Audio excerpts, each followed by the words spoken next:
We're going to call the McLean County Zoning Board to order. And before we start, I just have you guys have heard most of this before, but we're going to talk about decorum again. Rules provided, established, remain in place tonight, just like they were before. Any threatening conduct or intimidation of board members outside these proceedings is a criminal offense and may be reported to the appropriate authorities. During the public hearing tonight, as the chair, I will impose limits on testimony, statements, and questions of any party in accordance with our general principles. Testimony of interested parties or objectors will be limited to 10 minutes for lay people, 30 minutes for qualified experts. Rebuttal testimony will be limited to 5 minutes, and closing statements will be limited to 3 minutes. The determination of expert witness status and timekeeping will be done by our parliamentarian, I practiced that word, Assistant State's Attorney Taylor Williams. Please familiarize with our things and we're going to get along fine. So will the secretary call the roll? Shirley Deerwester. Present. Brian Bangert. Here. Michael Kurtz. Here. Rick Dean. Here. Julia Turner. Here. Ruth Novosad. Here. Jim Finnegan. Here. So we have 7 members and that's our full quorum. And so we're able to conduct business. We're going to look for approving minutes for this previous two nights of testimony. Move it be approved as written. I move they be seconded. Yeah, motion by Kurt, second by Dean. So you have an aye, Aye. Aye. nay. Motion passed. Is there anyone in the audience that's here to talk to the board about something that's not on the agenda tonight? If they do, would you please come forward? Seeing none. So this is a continuation of the public hearing from October 31st of case ZA 2304. It's the application of McLean County Land Use and Development Committee for a text amendment. And where we are with this is we're at rebuttal. So at this time, we're going to ask if you have rebuttal. And I was told I got to affirm Phil, and I need to swear you in again. Do you solemnly and sincerely declare and affirm that the testimony you give in this case now in hearing be the truth, whole truth, nothing but the truth, or you suffer the pains and penalties of perjury? I do. You want to be sworn in? Affirmed. Affirmed, okay. We could have done that at the same time. I know. Do you solemnly and sincerely declare and affirm that the testimony you give in this case now in hearing be the truth, whole truth, nothing but the truth, or that you suffer the pains and penalties of perjury? I do. State your name and address, please. My name is Leah Klein, 931 West MacArthur Avenue in Bloomington.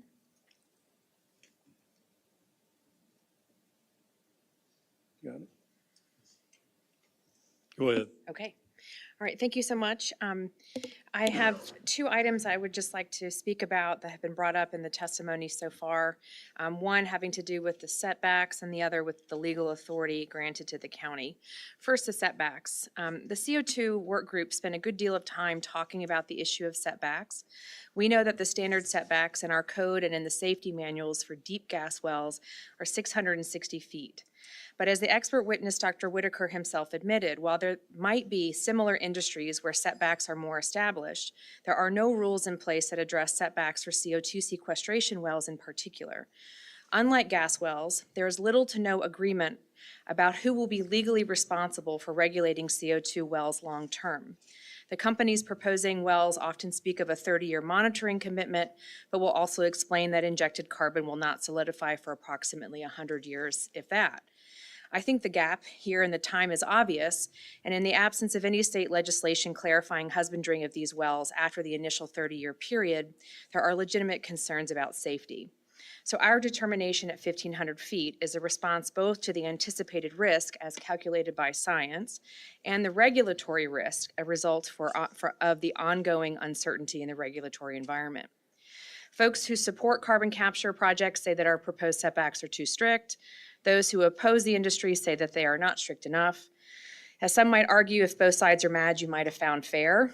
I'm certainly not the last word on fair, but I do find that contrast instructive. Now to the matter of the law. As part of the county's report on the proposed text amendment, Mr. Dick provided you with an official opinion from our state's attorney's office, opinion that is based both on the Illinois Constitution and case law that outlines our authority as a county with respect to federal and state regulatory bodies for the control of CO2 wells. It is clear from this opinion that neither the Zoning Board of Appeals or the County Board are vested with the legal authority to prevent an applicant who has received a Class 6 well permit from the federal EPA from drilling that well. The ZBA and the County Board have just one card to play in this situation. We have the right to determine proper zoning for the siting of these wells. Our rights are limited in that they cannot supersede federal authority, but they do specifically state that we should use our zoning authority to, among other things, preserve and protect property rights, provide safety from danger, and to conserve natural resources.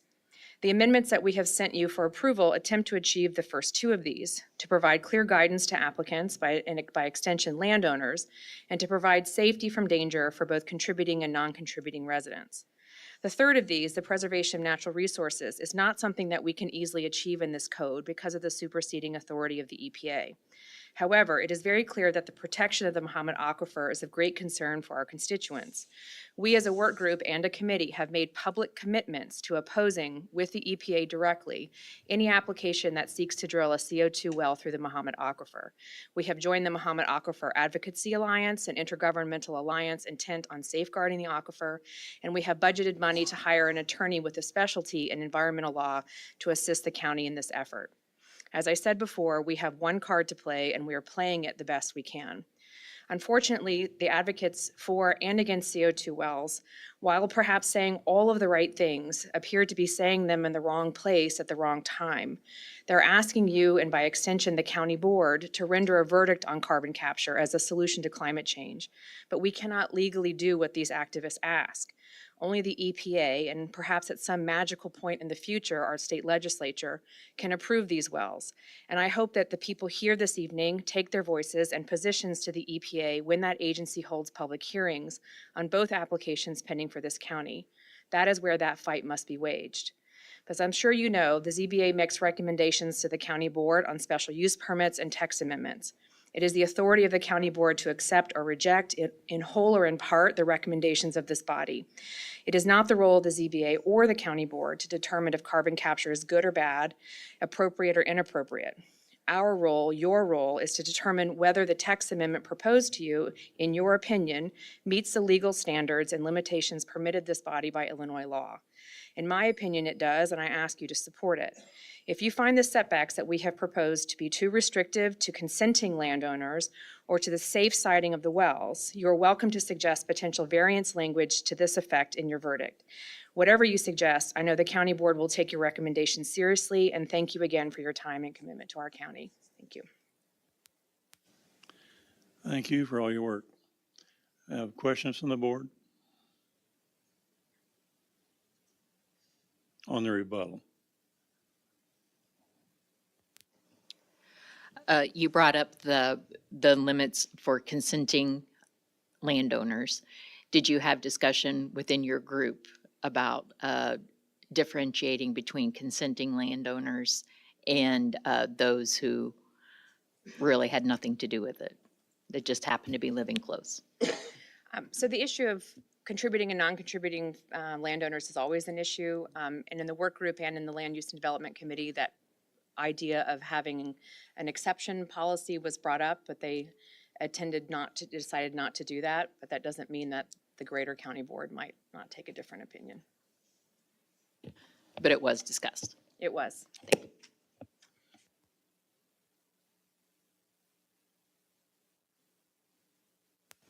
Questions from staff?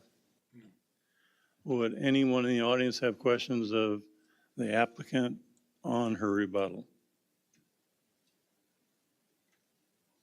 Come forward. You can come, I think they got the mic working over there. Question I would have for you is, We need to get your name first. Mark Ummel, local resident in the area of this pipeline. Could you spell your last name? Ummel.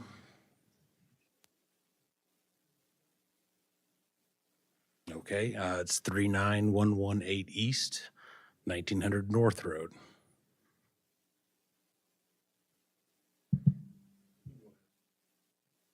You finished your statement with that you support the Illinois laws regarding this.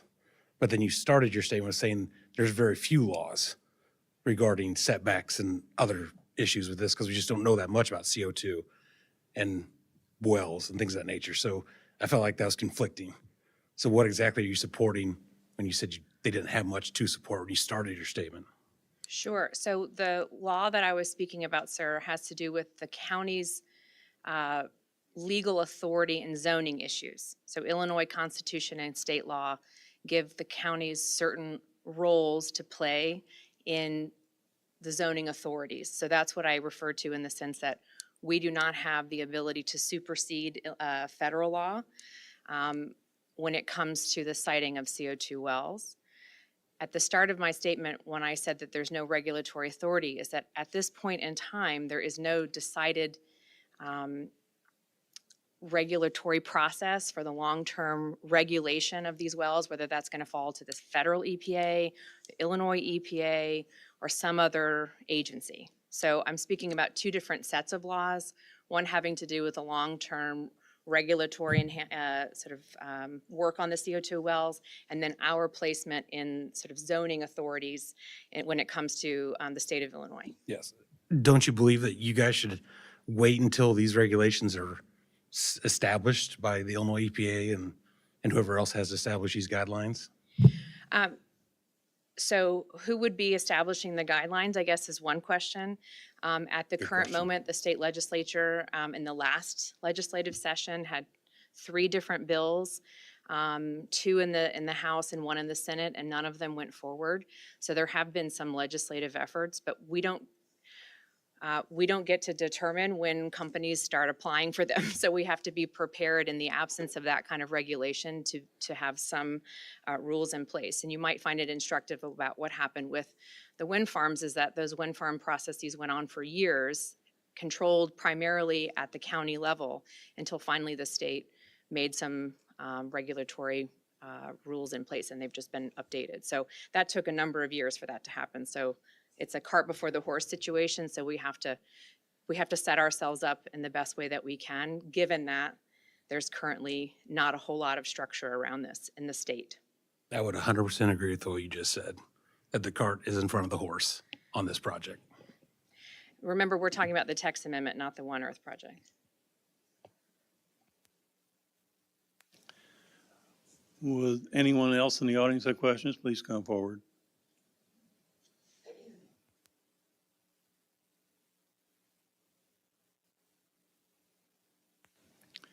Go ahead and state your name and address, please. Margaret Kaylin, Keylin, 304 North Woodlawn, Downs, Illinois, 61736.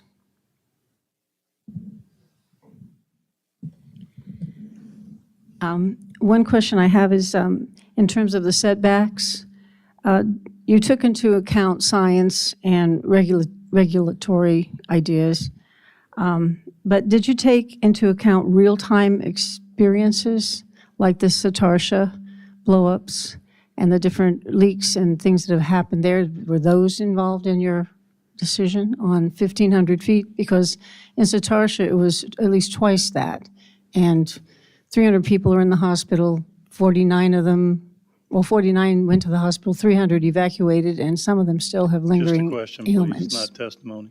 Oh, Just a question. Can I answer? Are you finished? I just want to make sure you Yeah. you said everything. Okay. So we took into account a lot of things, right? We looked at Iowa law, different what counties in Iowa were doing, what other counties in Illinois were doing, and there was no consensus about what was the standard and appropriate thing because currently there is no federal regulation or federal guidance on the wells themselves. So while that was certainly part of the overall conversation, in general, we defer to the emergency management handbooks about safety and safe setbacks. And again, bringing into account the fact that while the safe setbacks and the emergency management guidebooks are about 660 feet, yet we don't have a whole lot of evidence about how the ongoing maintenance of these wells are going to be handled. That's where the sort of doubling of it came from. But there was there were a variety of different issues that we took into account. Including real-life situations that have happened? My understanding is that the Satartia issue was a pipeline, not a well explosion, so that was not necessarily a one-to-one ratio for us for conversation. So there weren't really any real-life ones that you could talk about? To my knowledge, there aren't any CO2 well dramatic failures that are documented, to my knowledge.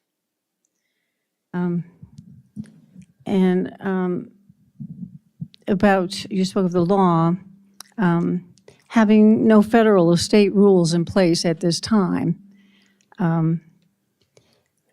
are these zoning rules all we have to protect the health, safety, and welfare from private for-profit companies drilling them in So- McLean County? So according to our state's attorney's office and his interpretation of Illinois state law, the only role that the county plays is zoning.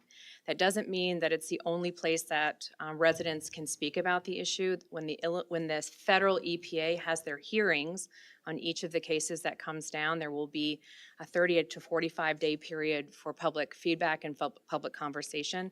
It's the federal government that supersedes our ability at this point. Until the state of Illinois asserts primacy through a legal process, that is where we are.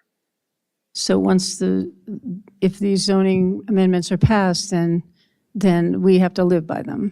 Whether these zoning rules are passed or not, if the EPA approves the well is going to get drilled.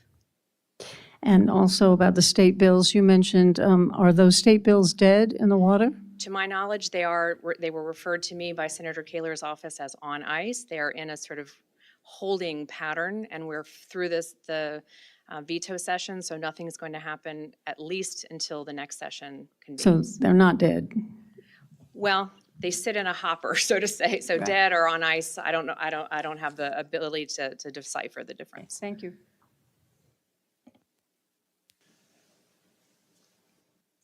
Come forward, please. I think you know the process.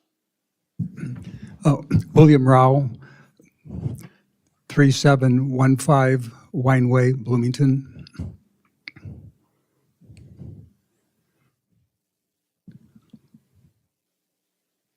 Did your committee consider the half a dozen or so CO2 injection or extraction well blowouts in the extended oil recovery industry?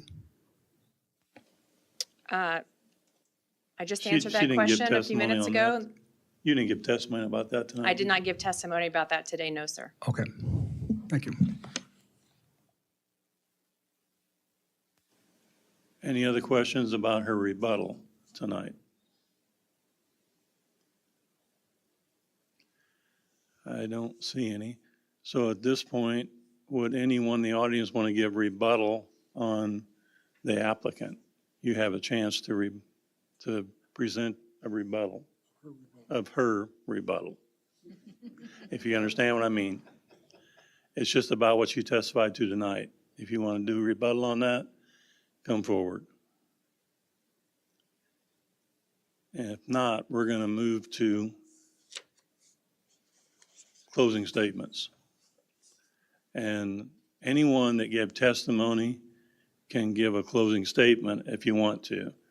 We're not going to call your name out because we've got, the list is too long. We can, but Phil said just, if you want to make a closing statement, come forward, state your name, we'll see if it's on the list, if you made rebuttal, or made a closing statement, or testimony. Got too many things going on. And that's where we're at. So if you want to please come forward. Limited to 3 minutes. Yeah, limited to 3 minutes. Pretty sure. You can sit down if you want to. The closing statement is supposed to be first by the applicant. Okay. We might have to back up just a little bit if you don't mind. No. Why don't you just take a chair? Well, you'll be first. You get to make the first one. Sorry. Okay, we ready? Okay, so ladies and gentlemen, thank you again for your service on behalf of our county. I know that the past many hours of testimony in this case have taken you away from your lives and families. And on behalf of myself and the McLean County Board, I reiterate our appreciation for your commitment to serving the county. We've heard a great many things, both in testimony and rebuttals. So allow me to refocus on why we are here. The Land Use and Development Committee has asked you to consider a text amendment that adds requirements to the CO2 special use permitting process already in place. These additions include adding clear setback requirements, requiring the review of an applicant's regulator-approved safety plan, a road use agreement with McLean County Highway Department, and some limitations on lighting during construction and monitoring of the well. We are asking for these additions to the code for 3 reasons. Number 1, the EPA Class 6 well permitting process requires applicants to give specific siting for proposed wells in their applications. Putting these setbacks in the code is meant to clarify the county's position from the outset as a matter of fairness to applicants and participating landowners. Number 2, the emergency and remedial response plan that is developed by an applicant with the EPA is a document that lays out several aspects of an applicant's response to potential accidents, leaks, and damage to the environment. The review of this document, which is only considered complete at the conclusion of the EPA permitting process, is critical to the county's risk assessment. The proposed text amendment suggests fairly loose language around your and our review of the safety plan. It is not negligence, but an approach deliberately designed to allow the ZBA and county latitude to treat each application uniquely and to impose whatever safety stipulations are appropriate to that case, taking into account the site's topography and geology, placement on a property, and the number of residents in proximity, etc. In addition, with each case, we expect to learn, and the technology around the process will inevitably change. So remaining nimble and adaptable is key to leveraging zoning authority to protect against danger to life and property. Number 3, we have learned our lesson from the wind farms when it comes to damage to county roads and bridges. Our infrastructure needs to be adequately safeguarded from the wear and tear of heavy machinery. Neighboring properties need to be paid consideration with respect to dust and damage. The CO2 industry is not currently subject to taxation by the state or the county. I'm going to repeat that sentence. The CO2 industry is not currently subject to taxation by the state or the county. So we need to have agreements in hand at the time of the special use permit is issued to ensure financial coverage for any repairs that might be needed to taxpayer-supported roads and bridges. The proposed revisions to the county code are not exhaustive and do not exclude the ZBA from bringing up other issues with an applicant during their special use permit process. Setting reasonable conditions on special use permit applicants is within your authority, but the Land Use and Development Committee thought that setting reasonable conditions as a point of departure in the code added some structure and guidance for both applicants and for you. Thank you. Thank you. No, we can move on. I think we can go ahead with you if you want. Don Carlson, Carlson, 208 Kreitzer Avenue, Kreitzer, Bloomington. And I'm Executive Director of Illinois People's Action. Mr. Chairman and members of the Zoning Board of Appeals, my previous testimony focused on the need for adding into a CO2 zoning ordinance specific additional language on protecting human health and safety. And I'll just list 3. Number 1, applicants must describe to the satisfaction of the county a detailed emergency response plan. The plan must include applicant responsibility to purchase adequate emergency equipment and upfront and ongoing training for first responders, many of whom are volunteers. In case of serious or major accident, the plan must provide a county-approved evacuation plan for the area of review. Number 2, a public financial assurance plan must be required to detail applicants' financial commitment to pay for any accidents, including company bankruptcy or purchase, and that no unforeseen costs at any time be transferred to the county and its taxpayers. Number 3, a prohibition of sequestration below or in the proximity of U.S. drinking water aquifers or designated watersheds recharging an aquifer. Do not rely solely on the EPA to safeguard our community. The EPA plays an important role, but not the only role. You are the first and last line of defense to set minimum safeguards to protect our community. Future generations of family farmers, rural residents, and those who rely on aquifers for drinking water look to you for nothing less. This is a difficult but crucial task. There is time to do this, as the new federal CO2 safety standards will not be in place until late 2024. That's why we're asking this committee, take this proposed ordinance and deny it, and send it back to the Land Use Committee with instructions resulting in safer policy. I'll just note, when we shared the original ordinance with experts, they asked us where the rest of it was. And that should be an indication to you in your decision. No one tonight, not the lawyers, not the staff, or even the elected officials, are more important than you tonight. You know in your heart what to do. Thank you. Thank you. Closing statements?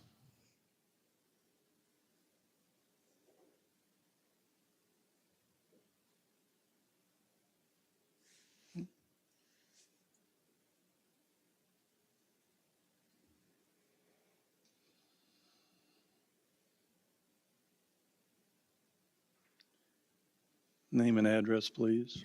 Marilee, Marilea White. Address is 711 South Cottage, number 120, Normal, 61761.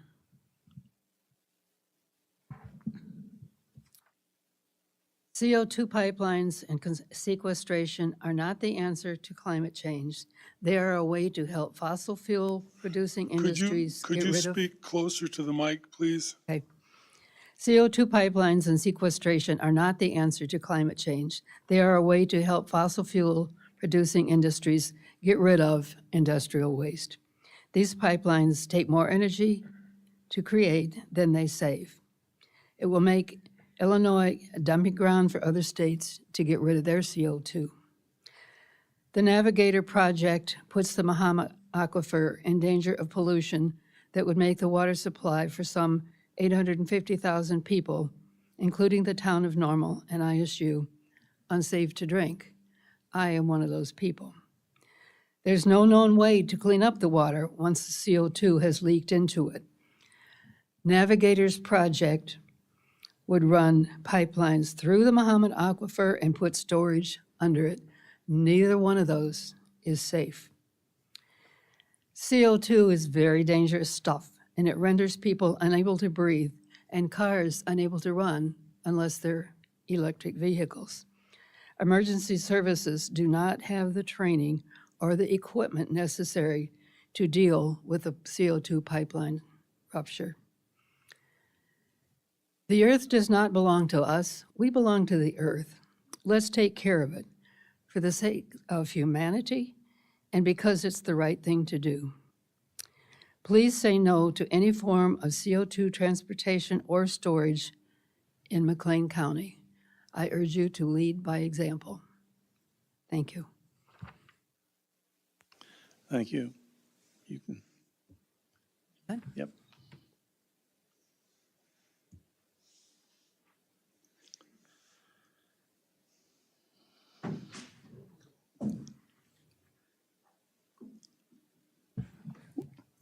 William Rao, 3715 Wineway, Bloomington, Illinois.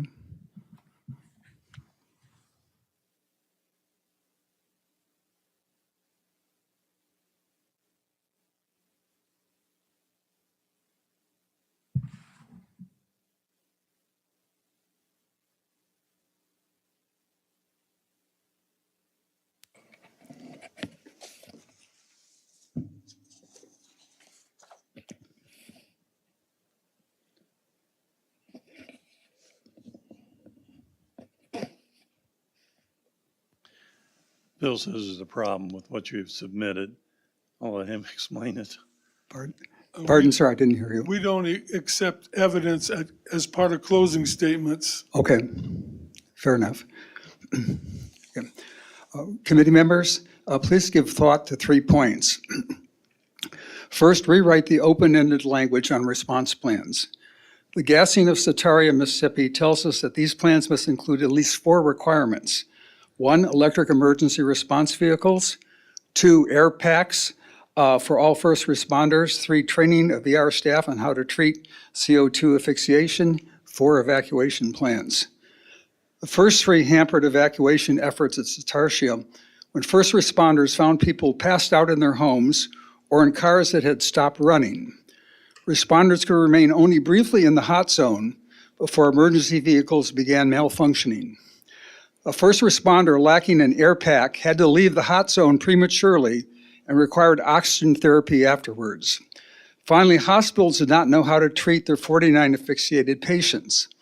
In sum, please add language to require coverage of these 4 issues. Second, the 1,500-foot setback for CO2 sequestration is inadequate. As Figure 1 shows, the pipeline near Sataria ruptured 6,600 feet from the town. 1,500 feet would still have required evacuation of Sataria, necessitated 49 emergency room treatments, and caused permanent respiratory damage to some of the evacuees. Pipelines are relevant to sequestration well standards.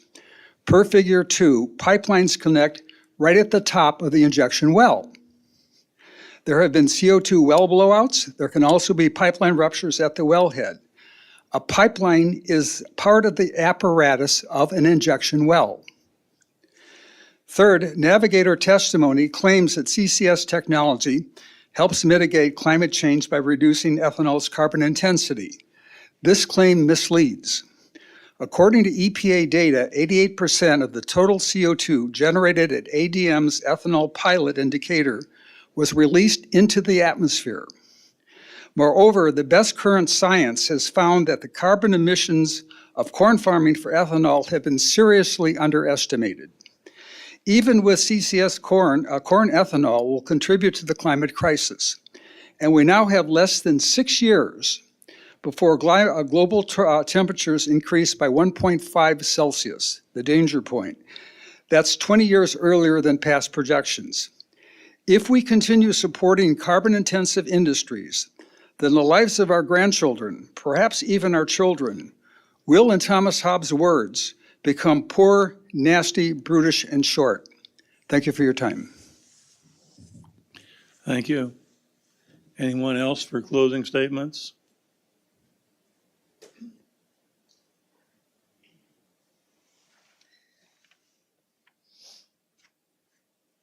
Elizabeth Kasuth, Kousuth.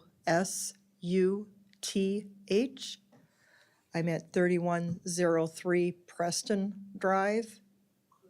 Preston, Preston, Bloomington.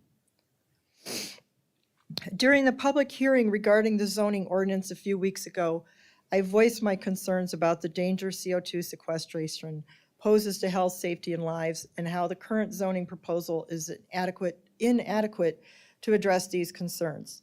In sum, the zoning ordinance does not adequately protect us from the threat of water contamination. The Safe Water Drinking Act states that companies can't inject anything underground if there is even a small chance it might contaminate usable drinking water sources above the thresholds mandated by the EPA. In this case, there is more than a small chance. The models used by Navigator to determine buffer zones are inaccurate. John Abraham, who has a PhD and is an engineering consultant and researcher, testified to the ICC on June 15th. Quote, based on Navigator's modeling, it is more likely than not that all of Navigator's stated buffer distances, including initial routing, design and operations, emergency response, and public awareness, are underreported, inaccurate, and unreliable for use in major decisions the Commission will make.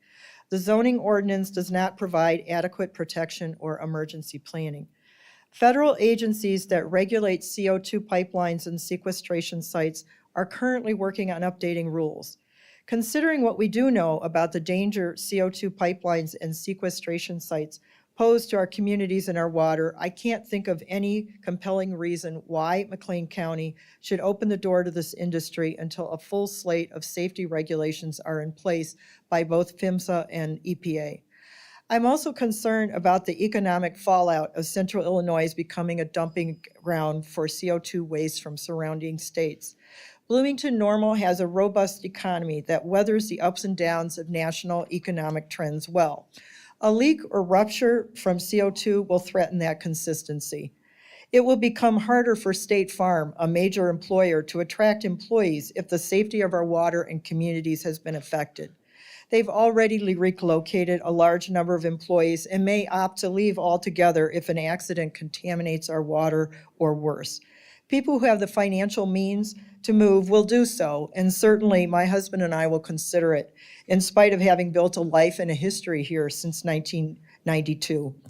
I respectfully ask that before the zoning ordinance is passed, it is reviewed and strengthened to the best of your ability in regard to public safety. Thank you for your time and attention. Thank you. Any more closing statements?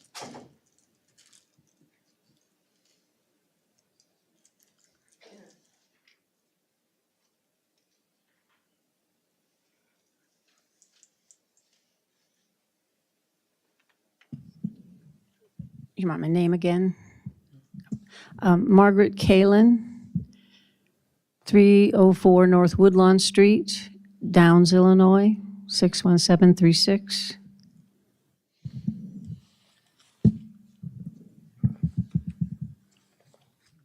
Okay. CO2 sequestration wells and pipelines are not in the same category as oil and gas operations. They require specialized and specific regulations because of the potential dangers, both short and long term, they present to our waters, our soils, and our safety. I feel setbacks are a matter of public safety more than a courtesy to businesses or developers. Much more thought and research needs to be done to determine truly safe setbacks from these wells and pipelines. We've witnessed how far and how quickly dangerous fumes can travel.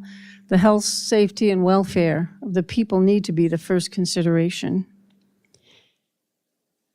So far, 2 companies have been reluctant to share their safety rules. The little we do know is appallingly inadequate. We need robust and detailed rules covering training, both initial and ongoing, for the situations that could arise, for the specialized equipment we'll need, for acknowledgement of all the scenarios and situations that could potentially endanger our people and environment. We need to name who provides this training and who pays for it, and also who provides for the special equipment needed in these situations. Instead of forging ahead with the McLean County zoning rules on CO2 sequestration and pipelines, I urge you to call for a moratorium, or have the board call for a moratorium on CO2 pipelines and sequestration wells until PHMSA, federal rules and regulations, and the Illinois Carbon Dioxide Transport and Storage Protection Act are in place. PHMSA estimates that will be October 2024. The Illinois bill was introduced in February of 23 and has 8 co-sponsors. It is still alive and ongoing. Can the board call for moratoriums? I've heard people say no, but 5 other county boards in Illinois have, as well as 13 townships and 3 municipalities, all asking to have time for further review. Having PHMSA rules and the Illinois state rules in place before committing to county zoning rules is vital to protecting our communities, our growing ground, and our drinking water sources from harm and contamination.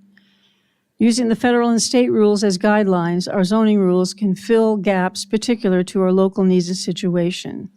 Please deny this amendment so it can be revised to truly address this hazardous waste industry and work in concert with federal and state rules. Thank you, and thank you for your time, consideration. Thank you.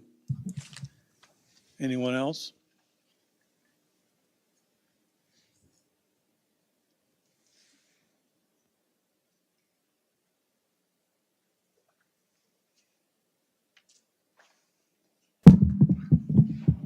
Sorry.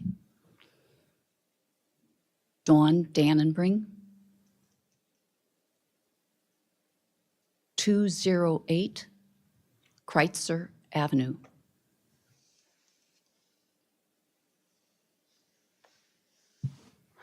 Good evening. My name is Dawn Dannenbring. I'm the Climate and Environmental Justice Organizer for Illinois People's Action. And I think a number of our folks have already spoken eloquently, and so I'm going to leave off most of the pieces of my summary that I was going to give to my testimony.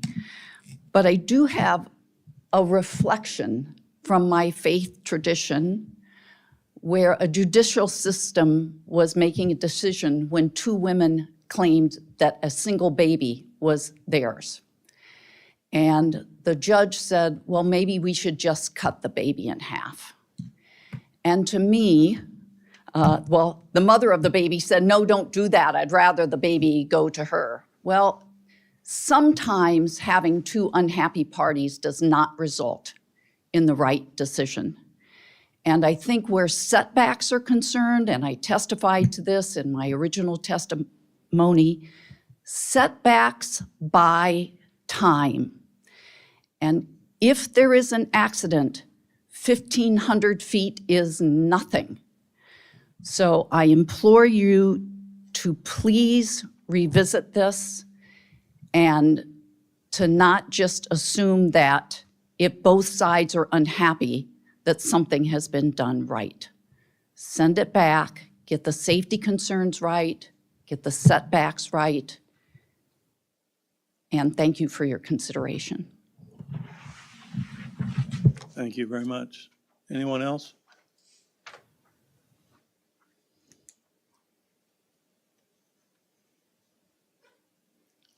Please come forward.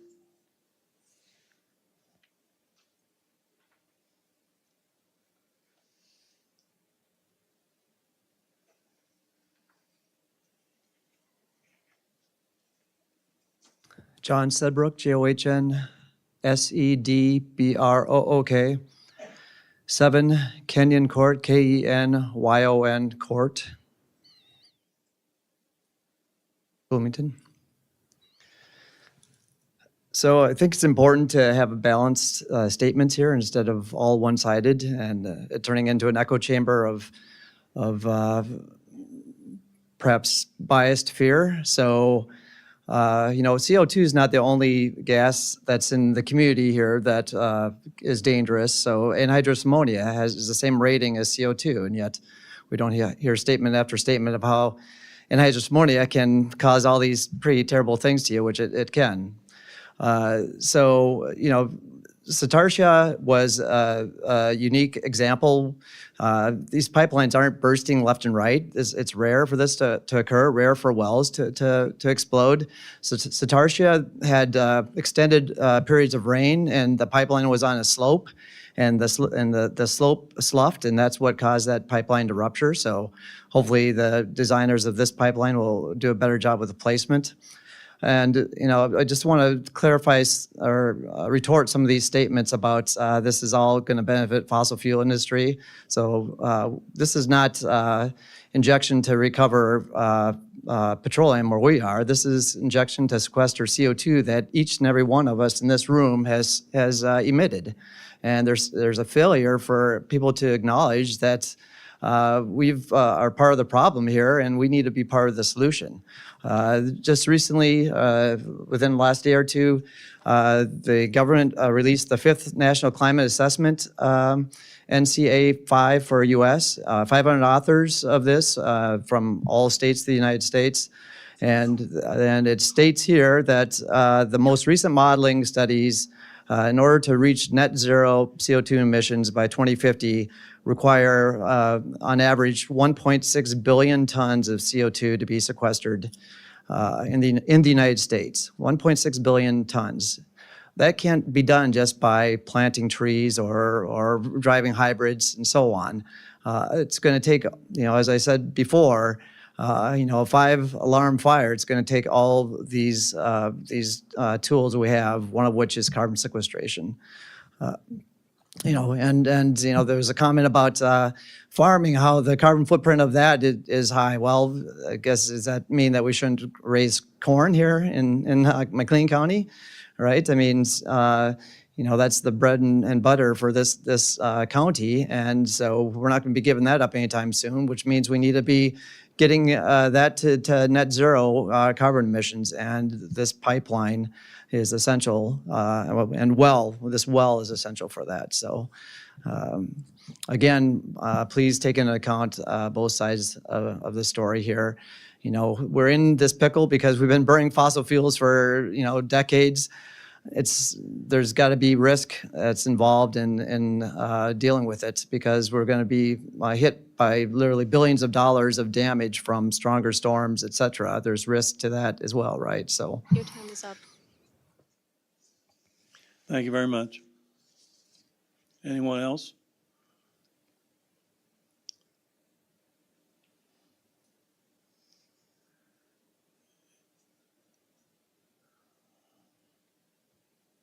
I don't see anybody.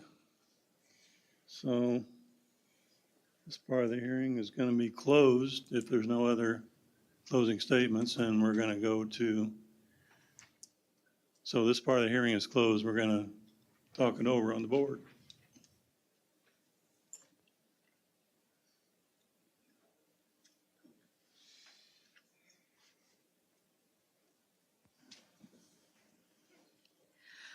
I have just one point of order question, or just general information of staff.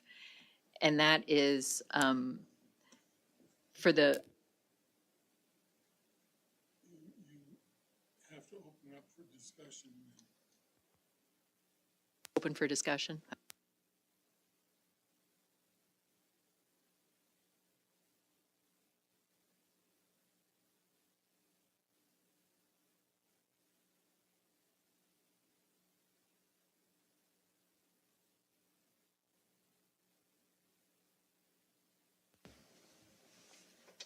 I think the Land Use and Development Committee's put a lot of time and effort into this project, and if we don't move forward with this, then we're going to go unprotected, is my view.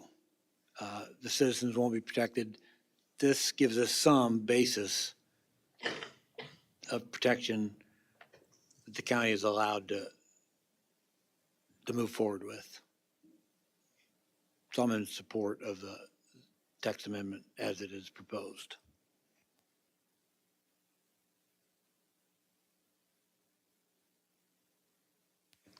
I guess the question is, did it go far enough? I think you have two different sides here, which is understandable. And one side says it's not enough. One side says it's too much.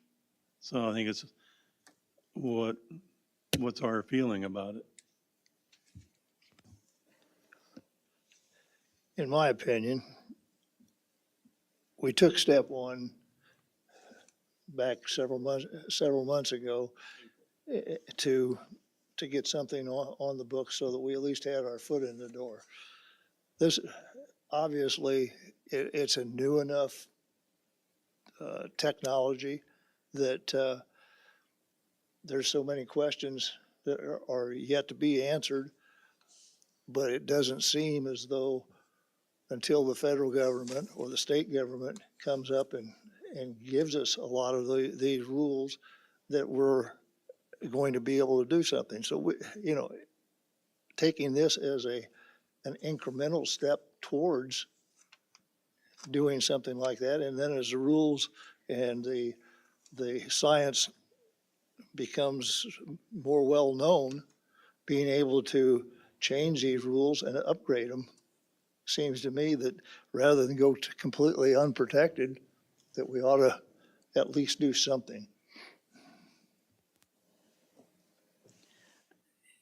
I think my biggest concern is probably the emergency safety plan.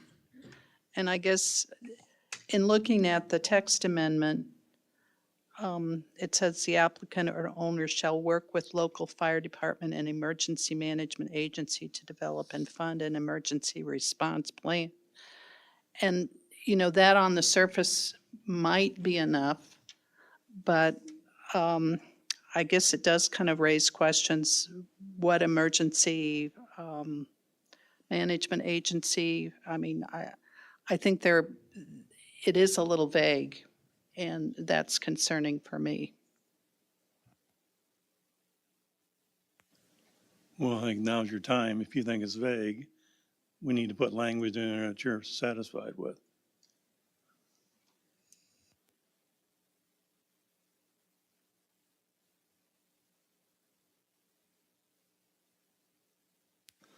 One gentleman, when he spoke, was talking about if on those plans that we needed to see the evacuation plan. And I think that definitely needs to happen.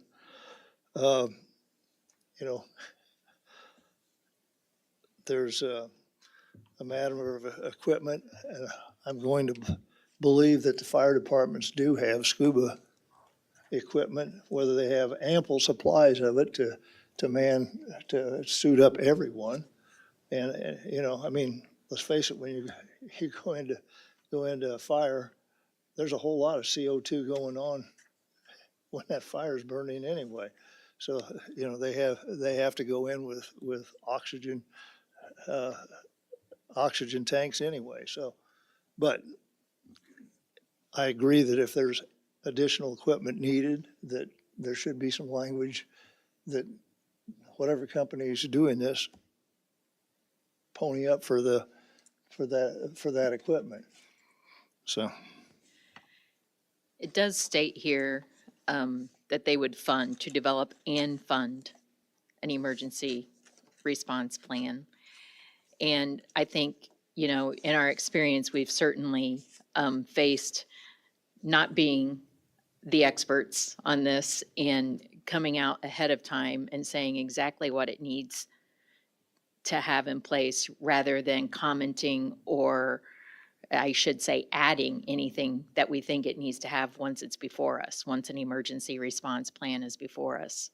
I think when we spell out specific things, get more specific than this, that we focus on what we think we know instead of looking at what's there, and they're going to come up with a lot of things that we don't even know. In other words, I fear that our saying specific things those specific things will get addressed, when in fact there are probably a myriad of other things we don't even know about.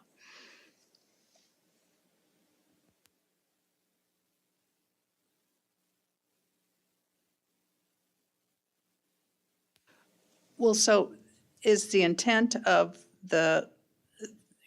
we're talking about number 4, is the intent that we have the ability to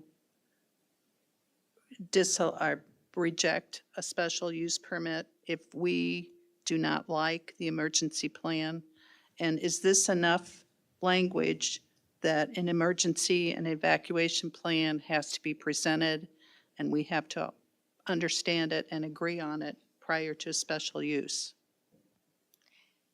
That's the way we've operated before, and not only that, but we can add to it, providing it's not, that it's within the EPA's. We can't, as we've been told, we can't demand a lot more than what the EPA has. But then we'll see what the EPA has worked with them and demanded. Yeah. And then if there's anything that's specific to our area, we could go ahead. And this leaves it open to where we could say, great on that level, but for here, we need to say. And that's the one thing, again, hearkening back to our many, many, many hours of windmill. The one thing that I do know we ultimately ended up wanting, and that companies who dealt with us knew, we would want, and they would come with those in hand, were, flicker studies, sound studies, those type of things that they knew were going to be addressed. And as far as the location or, how far I'm losing the thing, but the 1,500 feet. Should we come, would it be within reason to put right out there, come in hand for a dispersion study of some sort? I mean, McLean County and different parts of McLean County are certainly very, we have a lot of wind, we're flat, in general, just making generalities. So is that something we put in here? I don't know. I'm just putting it out there. Is a dispersion study something that we can put in there? Or is it something that we need to have in mind because the EPA may require that anyway?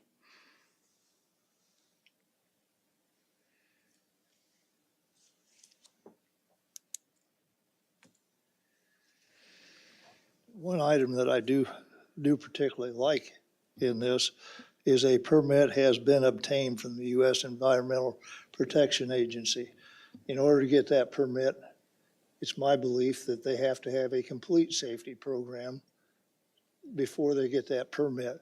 And at that point in time, we should be able to review a complete program program instead of these preliminary plans that we can't finalize that until we get this and that. So I do like that provision.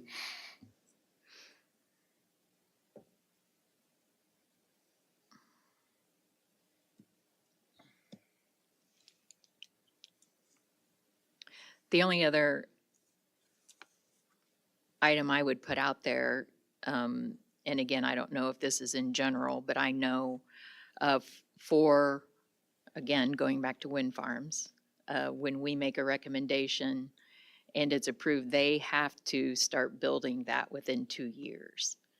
And I assume that there will be those same limits on this. So if, for example, we have a company come before us and their application is still in the pipeline, it's not as if we approve it, that 10 years later, they can come and say, well, you approved it and start building it. There are time limits on that. They can also come and ask for an extension, and a lot of them have. Give them 2 years, and then they got to ask for another extension.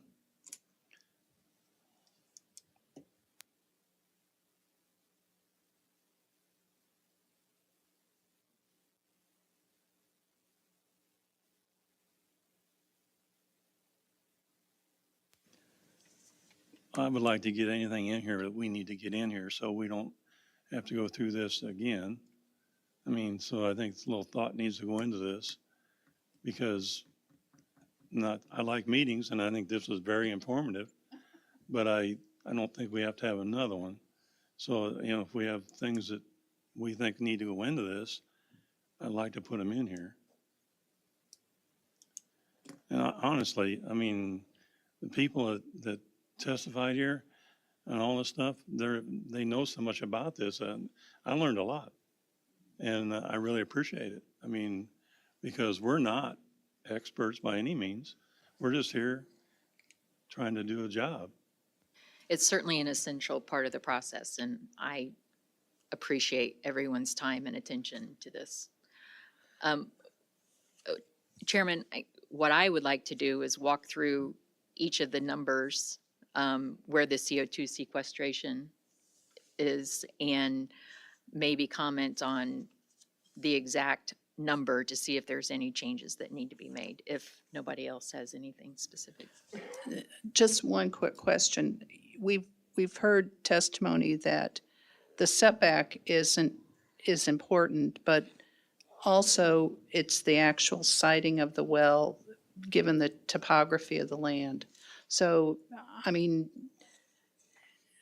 I have to assume that that little criteria was purposely omitted. I mean, do we want to put in that You know, it has to be the highest point within a 300 feet radius or whatever. I mean, is that gonna help us any? It's a very good point, but I don't know where you go with it, because I think that pretty much makes common sense that you don't want to put it in a valley. Well, if it's common sense, I mean, but if you're up against a setback requirement and, you know, that might be some added protection, is kind of what I'm thinking. I think for me, it would be a dispersion study or something like that, that would, you know, that's something that may, as confirmed, 1,500 feet as confirmed by a dispersion study, or 300, you know what I mean, whatever number you think is right. Maybe we could add in that little caveat, as confirmed. The way I understand this process is we don't have anything to do with where the well's gonna go. This siting is not our, am I correct in that assumption? The EPA determines this is a good place for the well, and we don't have the ability to change that or move it at Other all. than the setback. Other than setbacks, yes.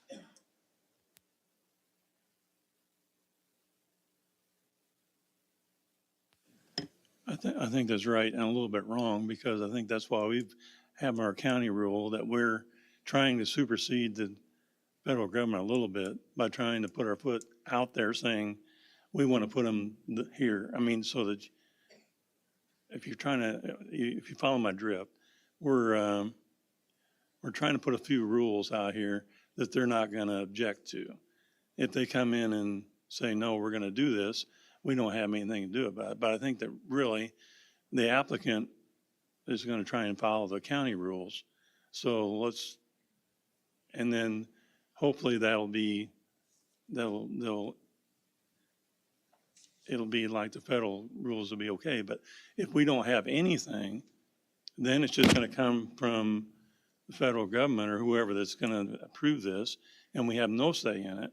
And so I think what our only caveat, like Leah said, is that we're trying to super manage it to a point.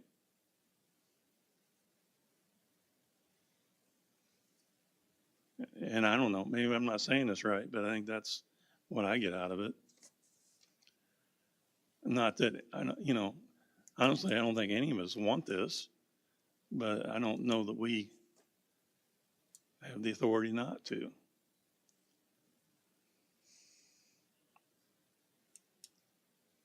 So I would agree, if we probably, you know, might be good to go through line by line and just see where we are. Well, I would suggest we go through them, and if we have changes, we'll ask Phil to be our secretary. And if there's some changes or additions to what we're going to do, we'll have Phil write them down. And that way, when we come to the end of this, he can read them back to us, and this is what we agreed or what. And so you want me to read them to you? I think just go number one. Okay, number one, this is under CO2 sequestration drilling operations, subject to the following standards. A permit has been obtained from the U.S. Environmental Protection Agency for a Class 6 injection well for carbon dioxide sequestration. Do we want to add anything to that? Well, and, you know, last week there was some discussion about what does obtained mean. So is that a good word, or do we want to wordsmith this?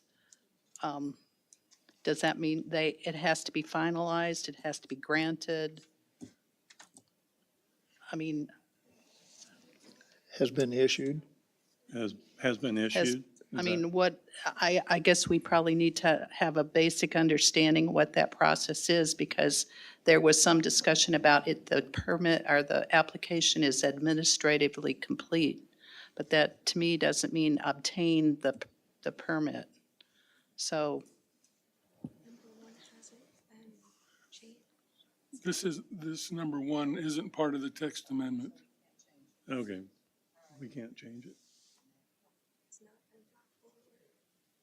Okay, which ones can we mess with?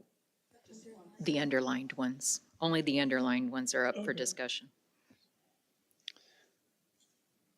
Okay. Number 2 is underlined, so we can talk about that one. Sorry, guys. CO2 sequestering wells shall not be located within 1,500 feet of an occupied residence, a livestock shelter, school, community building, or a commercial manufacturing building. Is that setback? Everybody satisfied with that? Is a church considered a community building? Okay. The We can question add- is We based, can add church to it if you want to. well, community building is school, school, community building, okay. Church. So the main question there is 1,500 feet. Is that, are we in agreement with that? And do we need to put any other qualifying statements with that?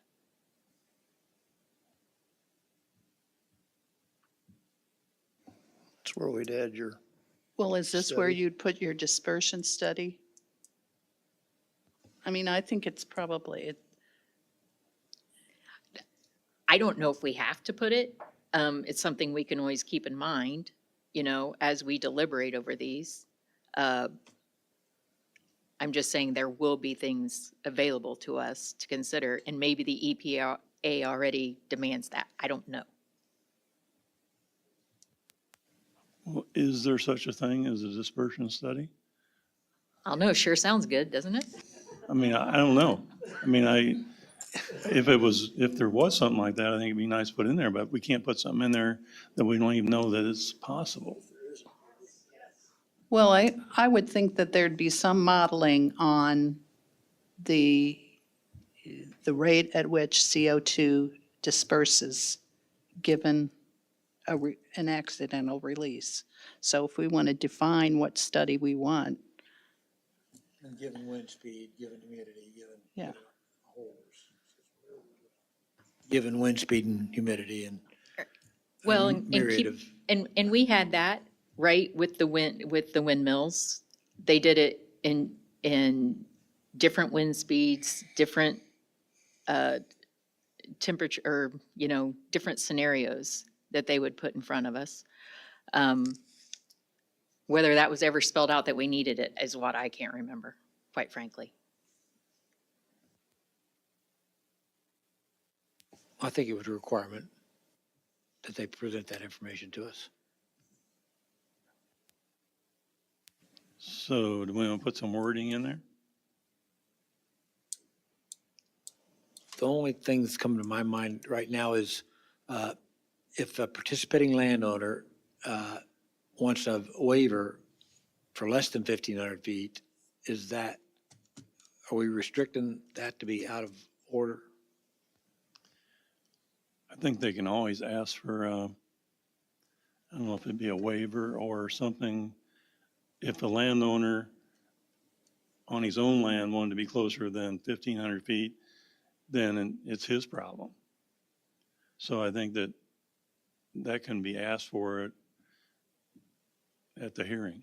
Okay, no, understand, that addresses my concern. I think this is mostly, or is, to protect the public the best you can. Not, if somebody says, I don't care, and I'll live within 100 feet of it, or 1,000 feet, or whatever, 600 feet, and he says, I don't care, why should we care? but a landowner can't say that he will allow it closer to a house that he is renting out. That's different. Yeah, because he's not, the person who's renting that property is not the landowner, but the landowner can't have the I right think you to. could specifically say that it would have to be him living in the house, and if he was not living in the house Yeah. or something, from that his he would have clerk. to notify. I think that's what occupied residence does. Yeah. Yeah. I think that's right, yeah. You could look at occupied residency different, though. I mean, he could rent it, and that's an occupancy. So it's, Personal residence. should we just make it simple and say you can't do it within 1,500 feet? I mean, I guess that can be done at the hearing. We don't have to do that tonight.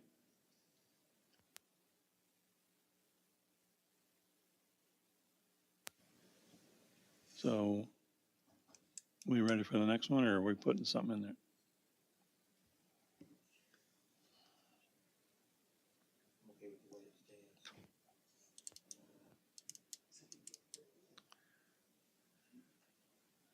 Julia's thinking.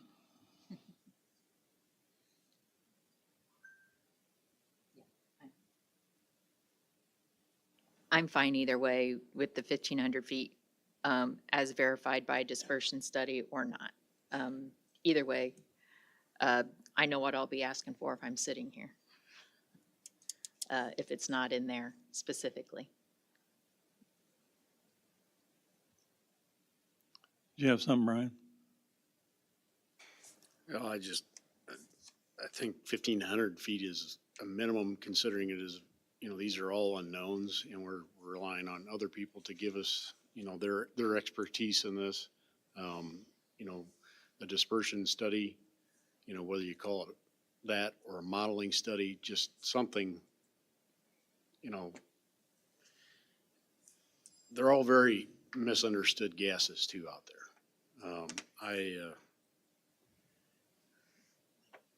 I have my own personal experiences where, gases were influential in detrimental health outcomes. And so I find it, incredibly important that we, go through this process, and yet we will still not know if we made the right decision. I think that's one of the things that time will tell, but these would be a minimum to me in this respect, and So are you saying you would rather have a modeling if you're sitting here, that you would rather have it modeled out? well, I think we're probably talking about something similar in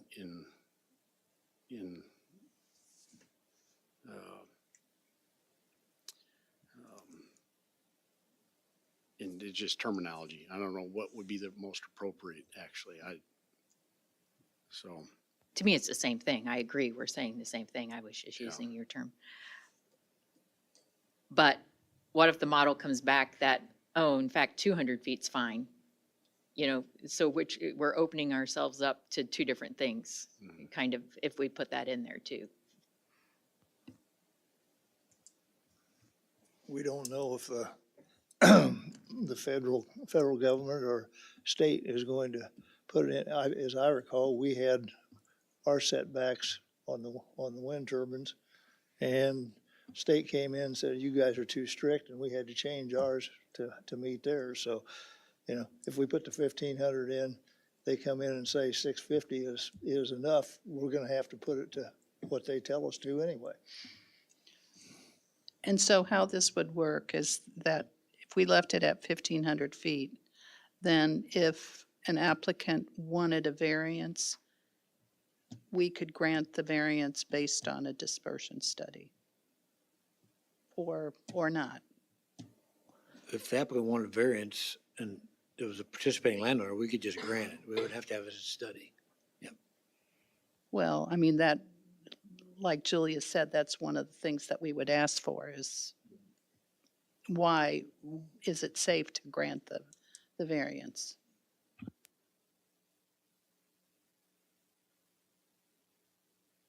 So I guess I'm okay just leaving it out. Leaving it at 1,500 feet. Yes. Yes, and okay. As written right now. Yep. Well, I think we're gonna move on then, if that's okay. So number 3 is lighting shall be installed for security and safety purposes only. All lighting shall be shielded. so that no glare extends substantially beyond the borders of a CO2 sequestration facility. I'm good with that. Yeah, let's move on. Okay. Number 4, an applicant or owner shall work with the local fire and department and emergency management agency to develop and fund an emergency response plan. That one there is important. It's fairly vague. I think it leaves it open to the emergency management, the county emergency management association, or the people in charge there would be helping the local fire folks get what they need, is the way I would view that language. And what happens if they don't agree? Or what happens if they can't? No permit would be issued. Okay, so just, I think that if you leave it, if you talk about it that way, that leaves it in the local municipality's court that they're gonna have to please them or else they're not gonna get the permit. And we're gonna have to be strict about that. And I would worry a little bit about the local people not having the expertise to know, you know? So that's where I think the county or the state emergency management folks would need to provide some guidance or requirements. And maybe there's room for language to that effect in there. Doesn't the state have, or specify the training that fire departments have to go through now to stay certified anyway? So if that's the truth, then they would, with their new one, they should introduce that. If they don't, then we've got a little bit of a hammer to put it down anyway. And it does say local fire department and emergency management agency.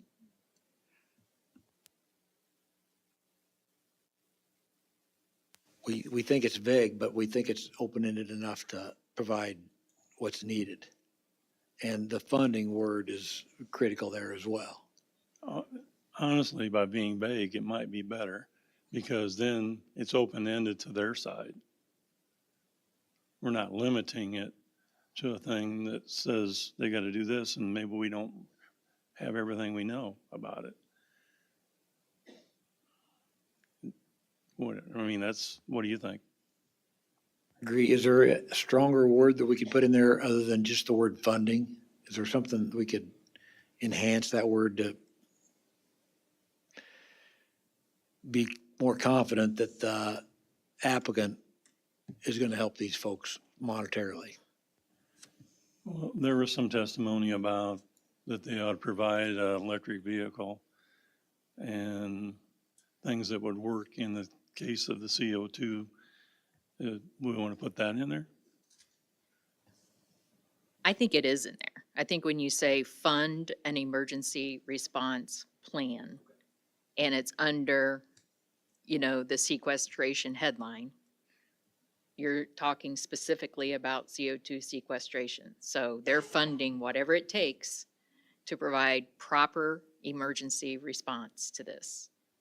I agree with you there, Julia. The only thing I was thinking about is put the word require funding or something like that. But fund is probably on the point to what we're asking for. And the thing is that we're allowing the people who are at risk to figure out what they need. We're not trying to tell them what they need.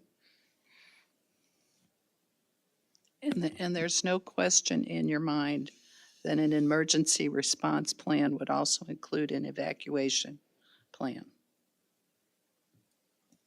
I mean, do we want to add emergency response and evacuation plan? I think that's a very valid point.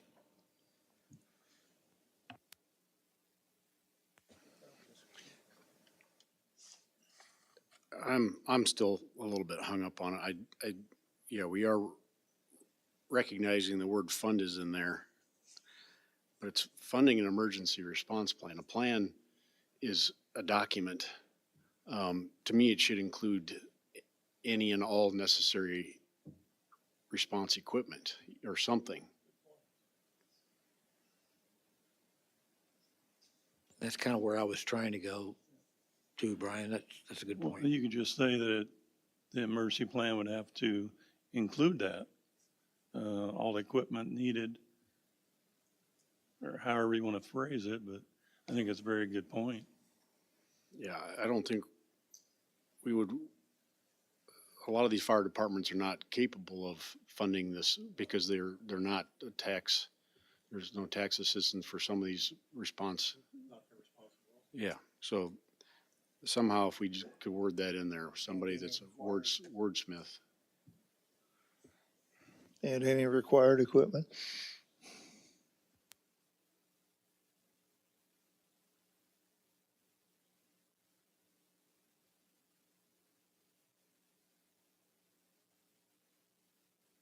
Agree with that. Everybody okay with that?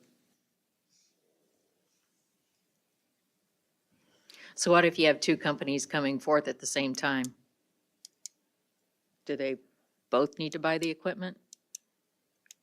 And, you know, does the company need to buy it for the rural agency or the county agency? Or when they come up with the plan,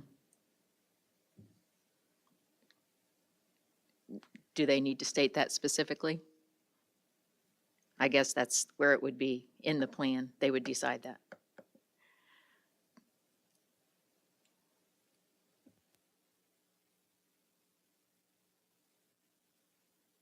And ultimately, we have to agree to this plan, or we have to review it and understand it and accept it before a permit is issued.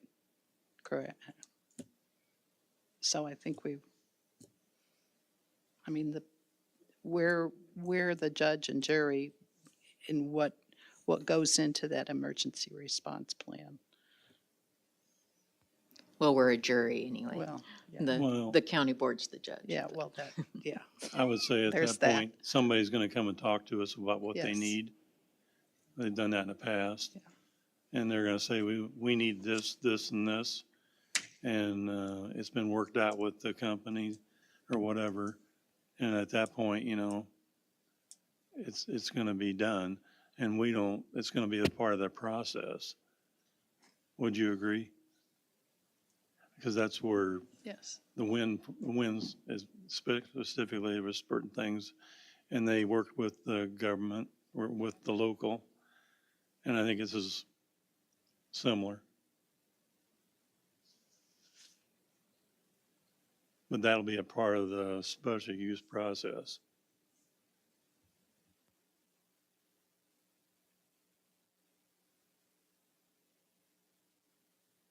Do we need to spell that out, that has to be? I'm saying no. Okay. So you want to move on to 5? That's a long one.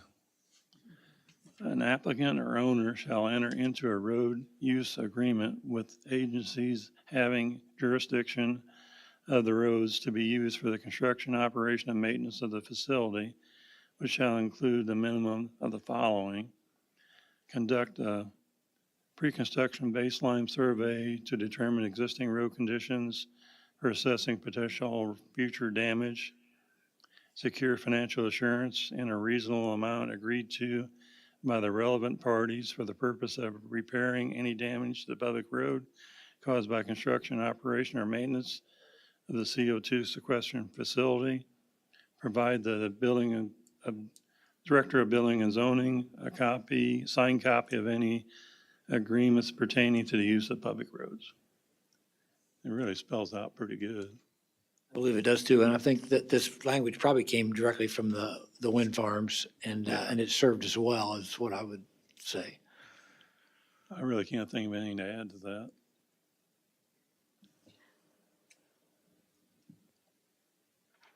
But if you, Seeing that. you got to push the button. Seeing that, because there are special things with CO2 sequestration and the emergency response, do we need to get more specific? I mean, we've all been dancing around. Do we need to put these basic things in there, that there is an evacuation plan, that any needed additional equipment is addressed and funding is decided? I mean, should we do the ABC like they did there? We can. Move back up to Yeah. It re- I know you love it when I do that, Rick, sorry. Let's get 5. Is everybody okay with 5? With 5. Yeah, I think 5's okay too. Yeah. 5 was so good. Yeah. Well, it would certainly help us in the short term. I mean,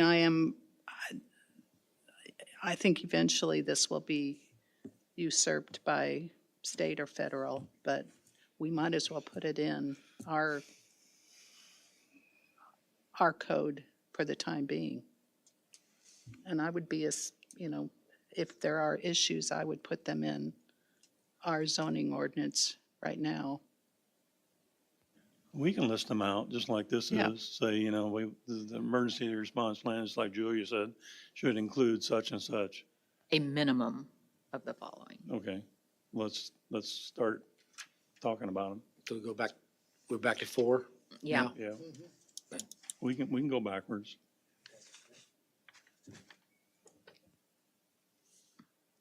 So what I heard was evacuation plan. Well, that's in there already, emergency response plan. We're gonna redo it, we're gonna take it off and make it an ABC. Fund an emergency response plan that includes a minimum of the following. Isn't that? Yeah. I don't know. Sorry, I'm thinking out loud here. And that would include an evacuation plan. That would be point Right. B or C probably.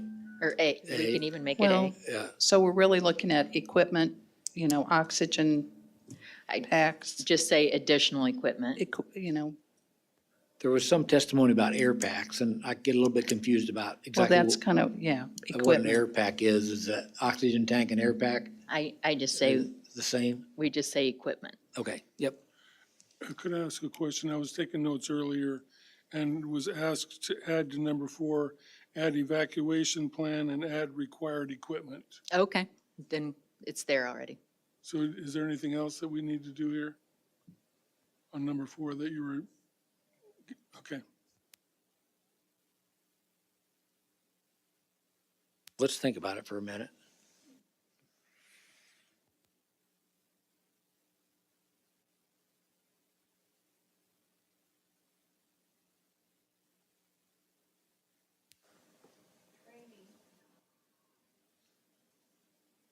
You got a suggestion? I have one suggestion about church. I think that's a community building, and if we're gonna say church, we can't say church. You have to say house of worship.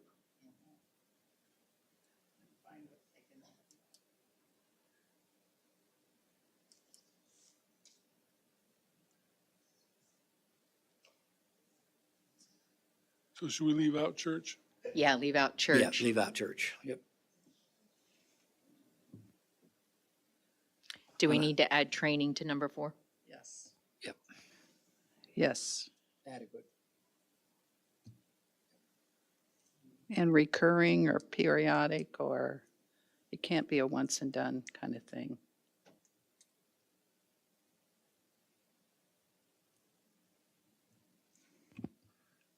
Well, along with the purchase of equipment, there's there's replenishing of oxygen tanks and equipment as it gets, it gets used up.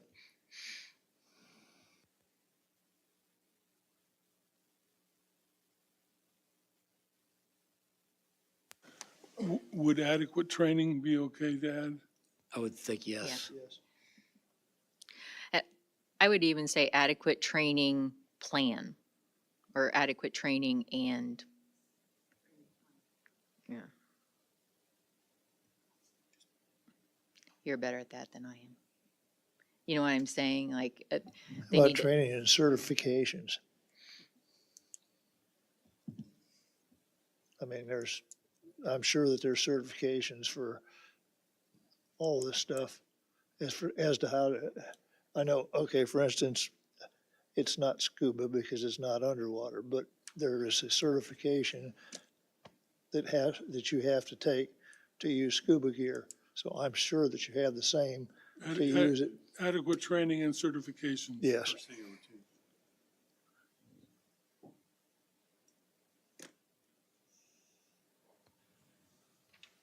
Unless you got something else, I think we're at the point where we could probably have Phil read back to us the additions that we've talked about, and then we can go from there.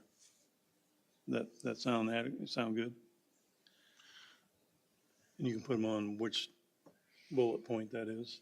Yeah, all I have is changes to number 4, which is add evacuation plan and add required equipment and add adequate training and certifications.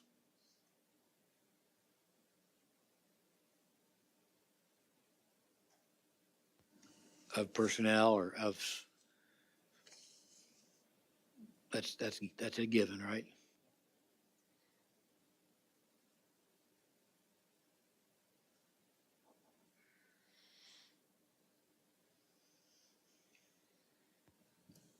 Unless there's something else, I think we're ready for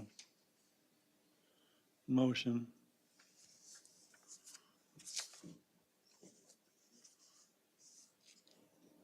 I'd move that we recommend approval of ZA 2304 with the additions. Second. So we have a motion by Kurt, second by Novosad. Could we have a roll call vote?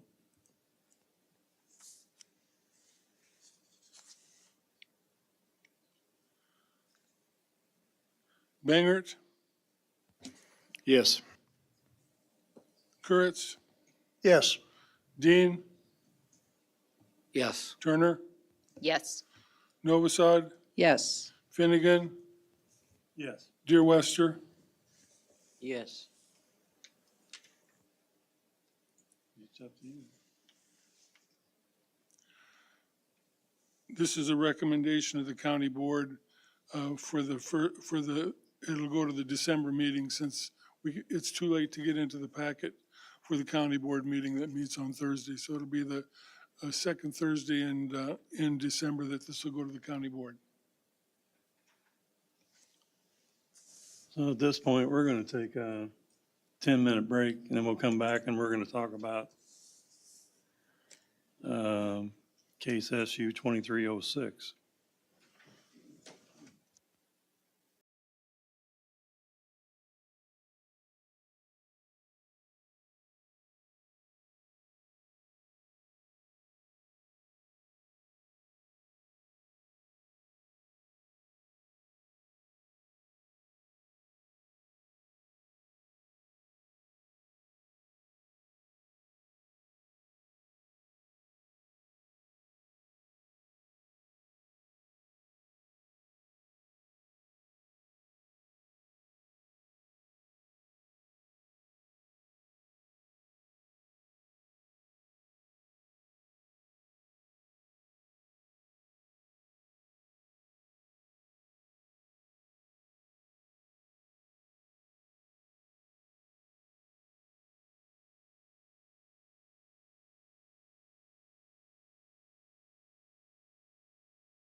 And will the applicants for case, They don't need to come forward, do they? we gonna have them up here? Just in case they wanna, We don't need them up here. This is just testimony. okay. This is a continuation of that case, and we're still taking testimony. So Phil's got the list of people.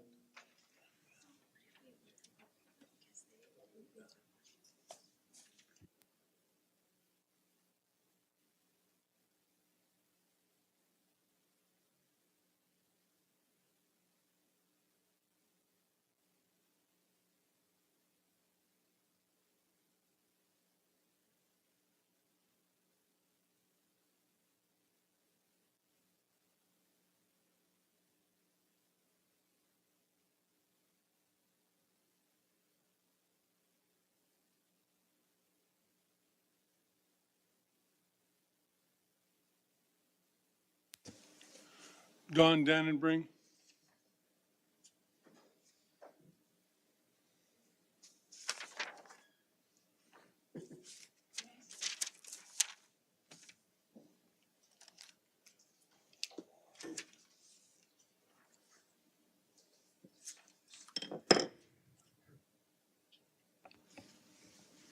Test? I'm gonna need to swear you in. Do you solemnly swear that the testimony you give in this case now and hearing will be the truth, whole truth, nothing but the truth, so help you God? Yes, I do. Would you state your name and address for the record? Dawn Dannenbring, 208 Kreitzer Avenue.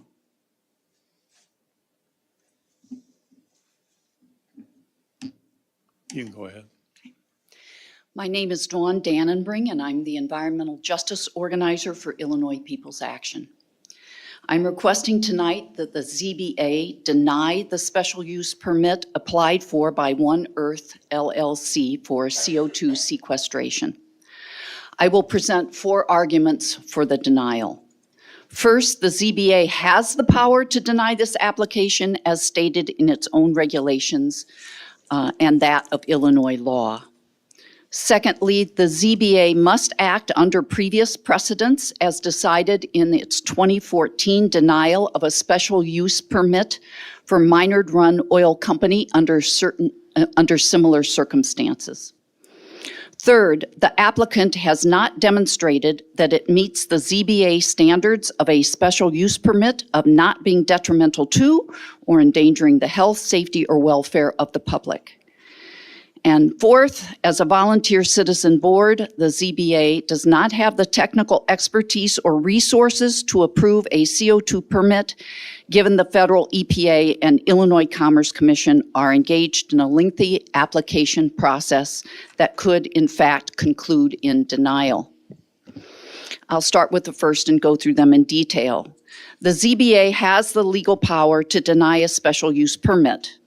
On October 23rd, 2023, IPA received a legal opinion from Meyer Capel Law Firm stating that the ZBA and county may deny a special use permit application, and I will submit this legal opinion into the record.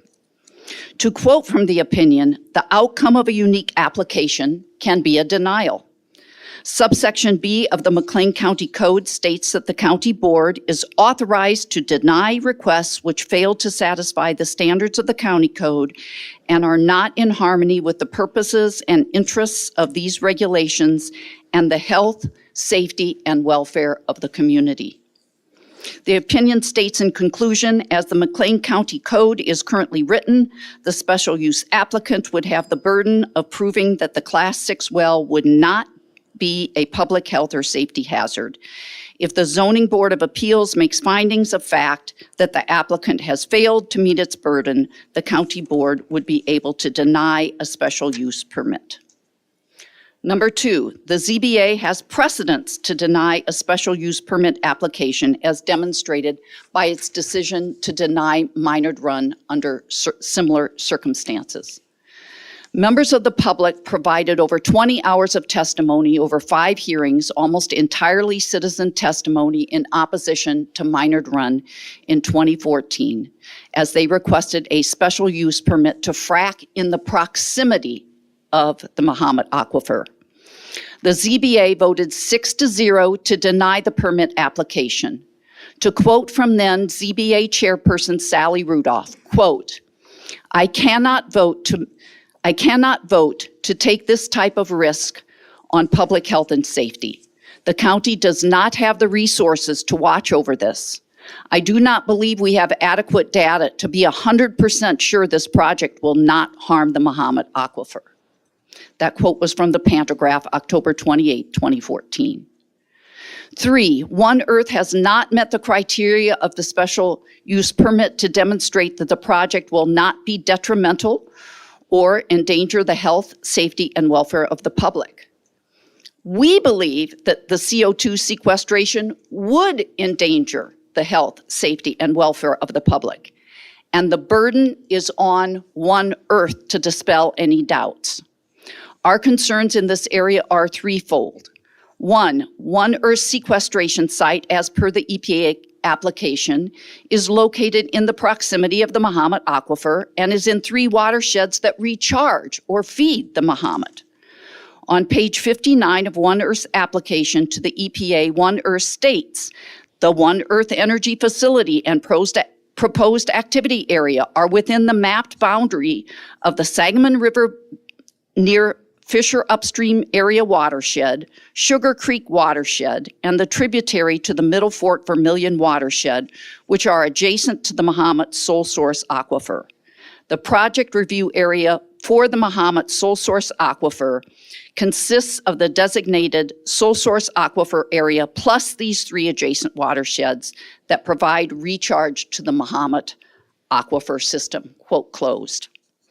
Related to that point is the fact that underground CO2 is buoyant and seeks to move upward. If prevented from upward movement by capstone, it spreads laterally under the capstone.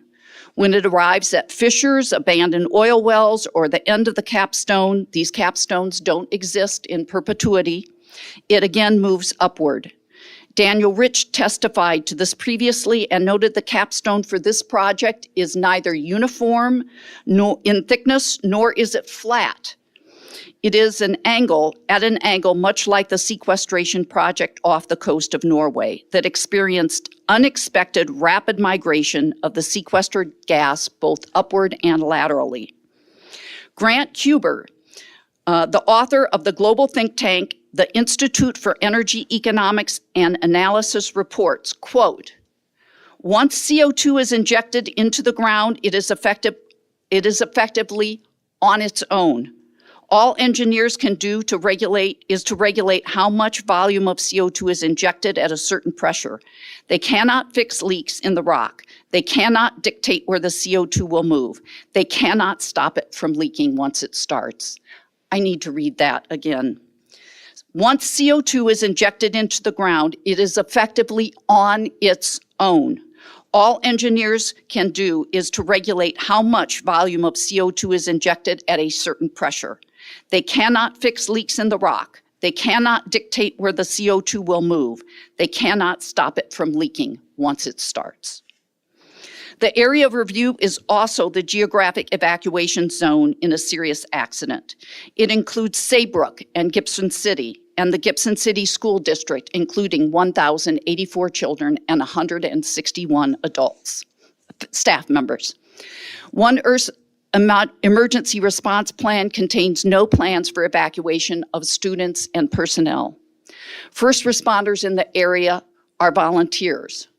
While I do not present the rest of my testimony as an expert, I would like to address the impact of having schools in evacuation zones as a licensed clinical therapist with 20 years of experience in working in the field of child and family therapy. We shouldn't be casual with the mental health of children who live in evacuation zones. Children who live in anticipated disaster are more likely to exhibit heightened levels of anxiety, and children who have had to be evacuated for a wide array of conditions are more likely to experience long-term psychological impacts such as disorientation and loss of control that can impact well-being well into the future. The final point for denying One Earth is that the ZBA shouldn't get out in front of all the federal processes that are involved in this decision. We think this point is pretty simple, and Leah Klein made it clearly and succinctly, so I won't make it again. I will just add that the EPA may very well decide to deny One Earth sequestration application. As you've heard from previous testimony and cross-examination, we, the public, and you, as the Zoning Board of Appeals, haven't had access to much of the information that the EPA has. So how could we possibly decide before the EPA? We are very grateful for the public input you have afforded us in this process this evening, and we hope you will deny One Earth's application based on the testimony you've heard over the last several weeks. Thank you very much. Thank you. You gotta wait. Okay, we take that.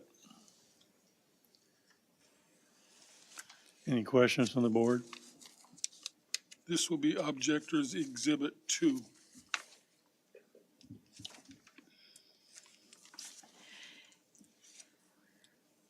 Do you know the difference in depth between this case and the one that you're citing from 2014? That the one we were citing from 2014 was an application to do fracking, and they didn't. I understand that. Yes, But they- how Yeah. deep was it? Yeah, I honestly don't remember back that in time. The big thing was on its proximity to the Mahomet Aquifer. I remember the case well, I just didn't remember the depths. Thank you.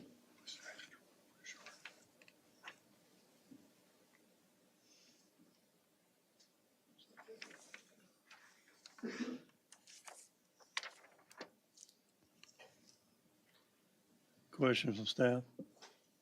No. Would anyone in the audience have questions of this witness?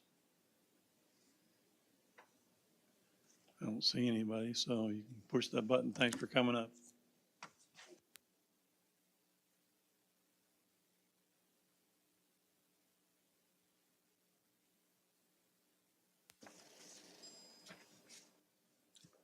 Hannon Heatherwick. I may have that wrong. Heatherwick, but he was over there. He's gone.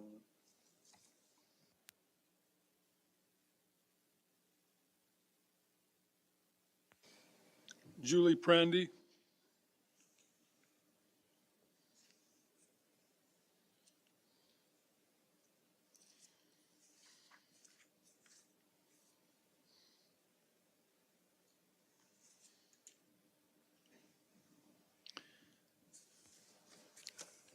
Would you like to be sworn in?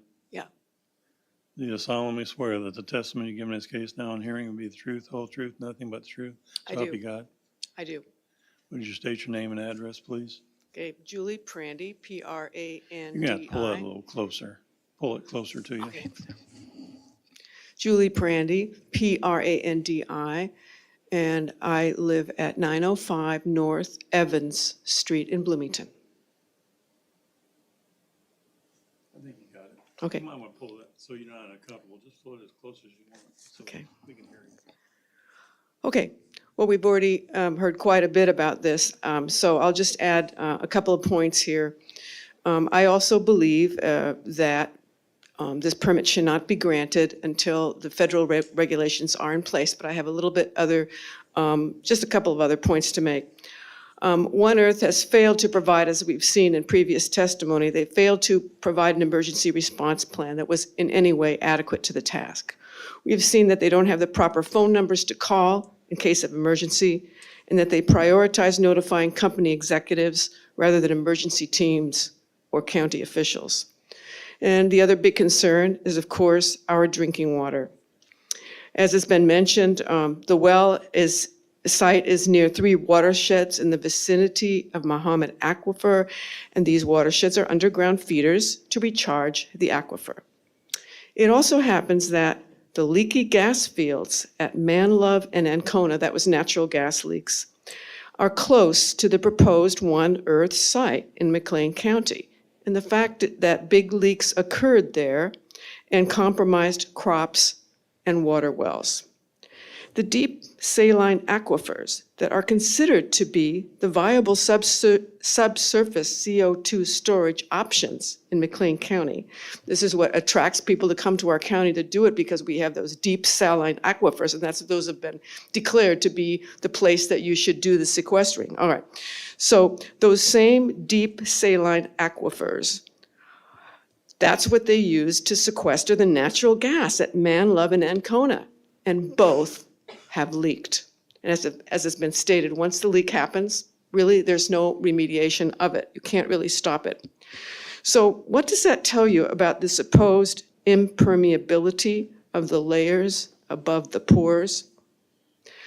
It's also been mentioned that old wells, of which we have a lot in our county, can provide a pathway for CO2 to escape containment and to rise to the surface. So this idea that science has established that they can inject it into these saline aquifer, and that's an ideal place to do it, and it'll be secure for many years into the future, has proven in the case of the gas, storage, that it didn't work and it leaked. And the farmers who were told, they were sold a bill of goods there in Ancona, that this was going to stay in place. They were assured it was going to be okay, and we know now that that didn't happen. So this is why I also think that you should not grant this special use permit, that federal guidelines must come first, and I strongly urge you to deny the special use permit now and not consider any such applications until the federal Class 6 well regulations have been finalized. Thank you. You gotta wait a minute. Oh, yeah. Sorry. Questions on the board? Do you have any firsthand knowledge of what caused the leaks? What caused the leaks? Firsthand knowledge? I don't live in that area. I've just read local newspaper reports about how it happened, and the results of the property owners to their wells, and also the crop damage that came as a result. Okay, thank you. No, you're not done yet? Sorry. Okay, that's fine. Do you know the depth that they injected the natural gas, or what layer it went into compared to the CO2? Right. This is a good question, and I don't know the depth, but I do know that it was a saline aquifer, that has been often mentioned as a place where it's ideal to store these gases, because it's supposed to be a safe place. And in the case of the proposed well, this is what I've also read, that it's a saline aquifer where they want to do it. And that makes sense, because that's been established. Many people believe that, I guess engineers have believed that is safe. But as I mentioned, it didn't work for the natural gas storage. But you don't know the difference in depth? No, I don't. Staff? Do you know what part of the Class 6 EPA well regulations that are being changed? Are you talking about what the EPA is working on as far as they want to establish? I don't know how I would know that. You testified that Class 6, or the EPA is changing the regulations for these Class 6 wells. What changes are they making that you're talking about? Oh, well, all I've heard, maybe I misspoke here. I mean, what I meant to say is they haven't completed the regulations on the Class 6 wells, that they're still working on for CO2 sequestration about what the regulations are going to be, and it hasn't been finalized yet. That's my understanding. But you don't know that there are finalized regulations for Class 6 wells? Well, not for CO2. Yes, there are. Well, I heard that hadn't been finalized yet, that they're still working on it. That was my impression. Would anyone in the audience have questions about this young lady's testimony? I think you're okay. You can go now. Push the button, please, though.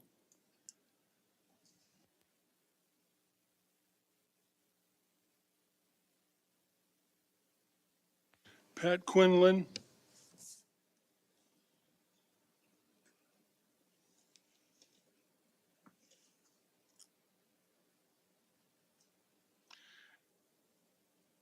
Adam Leffler or Kiefer?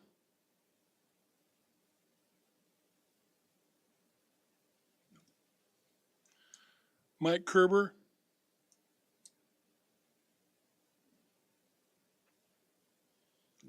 Julia Fosdick.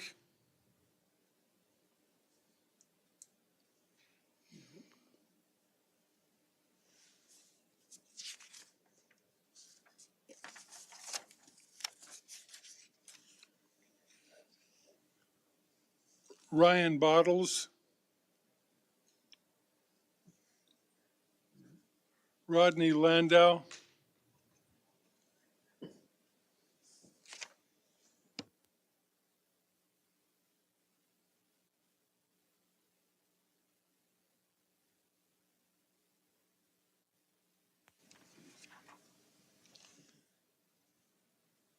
Bottom right-hand button. Would you like to be sworn in? Yes. Do you solemnly swear that the testimony you give in this case now and hearing be the truth, the whole truth, nothing but the truth shall be God? Yes, sir. Would you state your name and address for the record, please? Rodney Landau, Landau, 17194 North, 4000 East Road, Anchor.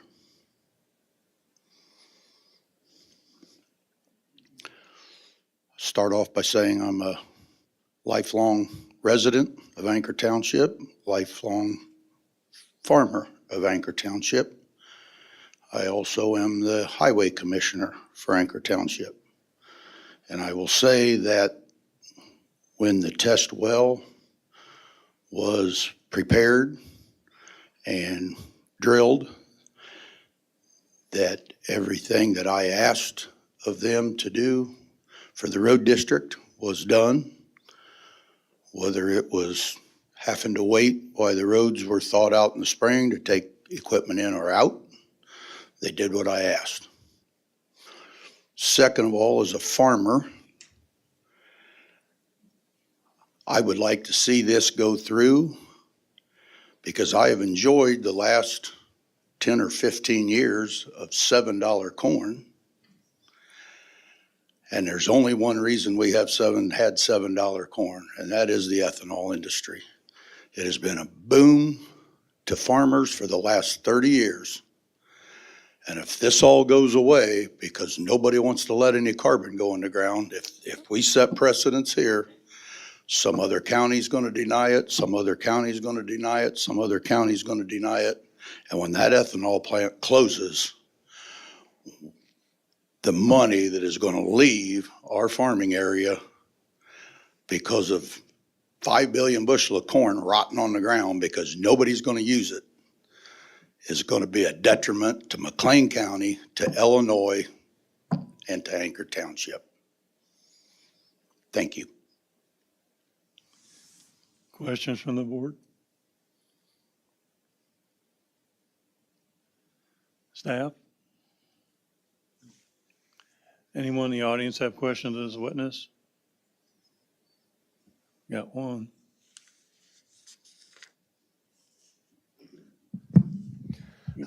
Brent Lage, Lage. Want address? 18486 North, 4100 East Road in Anchor. Got it? Okay. Rodney, do you farm several hundred acres of ground that the ethanol plant owns? I don't believe who owns the ground that I farm is anybody's business. Does he have to answer, or? Have you ever felt that you farming ground the ethanol plant owns has tied your hands and taken a stance on a project like this? No. Okay. That's all.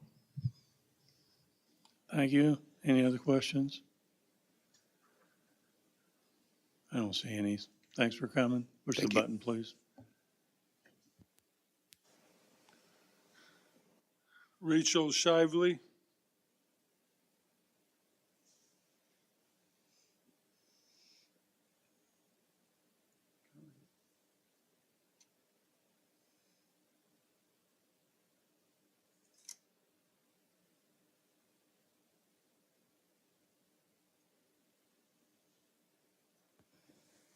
Would you like to be sworn in or affirmed? Bottom right. Right, Affirmed, please. okay. Do you solemnly and sincerely declare and affirm that the testimony given in this case now in hearing will be the truth, the whole truth, nothing but the truth, or that you suffer the pains and penalties of perjury? Yes. You state your name and address, please. Rachel, Rachel Shively, Shively. Address is 104 South Moore, Moore Street, Bloomington.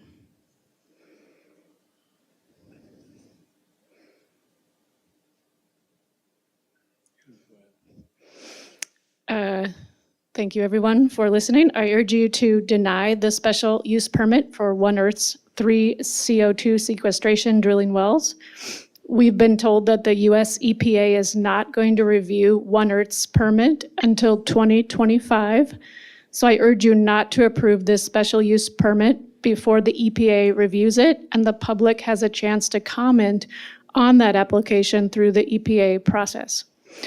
I have deep concerns about the safety of the people of McLean County and the protection of our natural resources if CO2 sequestration drilling begins in McLean County.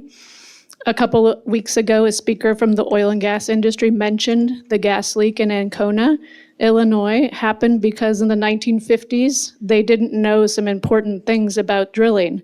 And I wonder what we don't know now that we'll figure out in 70 years. CO2 sequestration is a new type of operation in our area, and from what I understand, it presents potential hazards. So I want to have a chance to make my voice heard about the One Earth project before it moves forward. I'm very concerned about the protection of our drinking water, since One Earth will be drilling in the proximity of the Mahomet Aquifer and in the watersheds that feed the aquifer. I'm concerned about who is going to implement and fund an effective emergency response plan in case of a leak, and I'm concerned about equipment maintenance. What I heard from One Earth last week didn't ease my concerns. For instance, their emergency plan was not very well developed as their representatives described it. In sum, I urge you to deny this application for special use by One Earth. If the US EPA isn't going to rule on this permit for 2 years, I don't see any rush to pass this permit now. And most importantly, the public needs to have a voice regarding CO2 sequestration drilling. Please don't take away our voice in this matter by superseding the EPA and approving this special use permit. I urge you to deny it. Thank you. Any questions on the board? What's your source on when the EPA will be reviewing their application? It was mentioned by several people last week during the hearing. I believe the One Earth folks themselves mentioned they submitted it. Several other speakers had looked on the website to check the review. But you didn't see that yourself? I did no? not look it up myself. I listened to what those Okay. folks said, yeah. Thank you. Staff? Anyone in the audience have questions?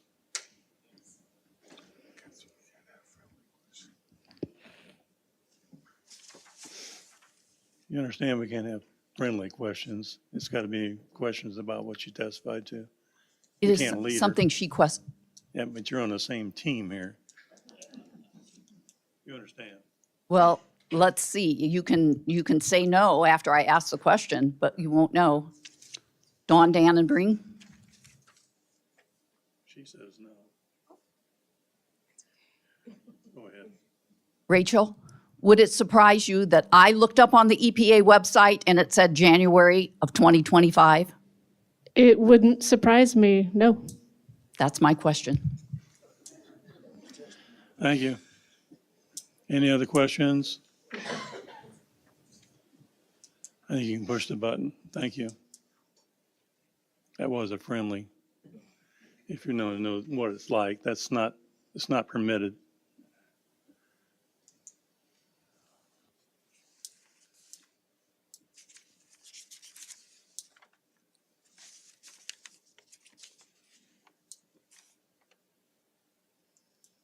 James Baker.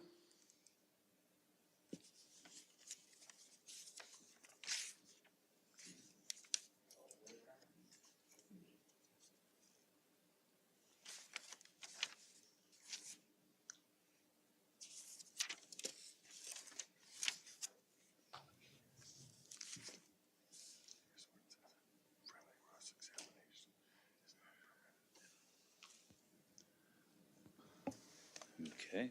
Would you like to be sworn in? I do so solemnly swear that I will tell the truth, the whole truth, and nothing but the truth, so help me God. I'm supposed to say that.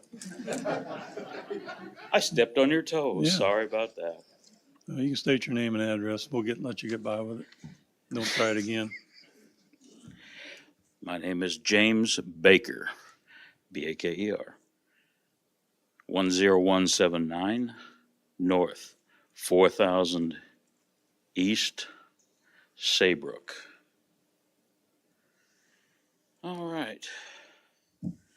Well, I came here originally concerned about my groundwater, but I am gratified to hear so many people concerned about my drinking water that I don't think I need to say anymore.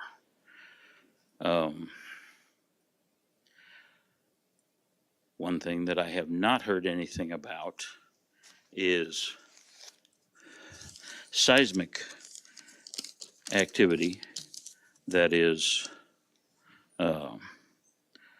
fault reactivation or other types of shakings that happen very frequently. For instance, down at the Decatur plant has hundreds of recorded earthquakes. They're all small, 1s, 2s, and 3s, but there have been a few recorded 4s in conjunction with CO2 sequestration.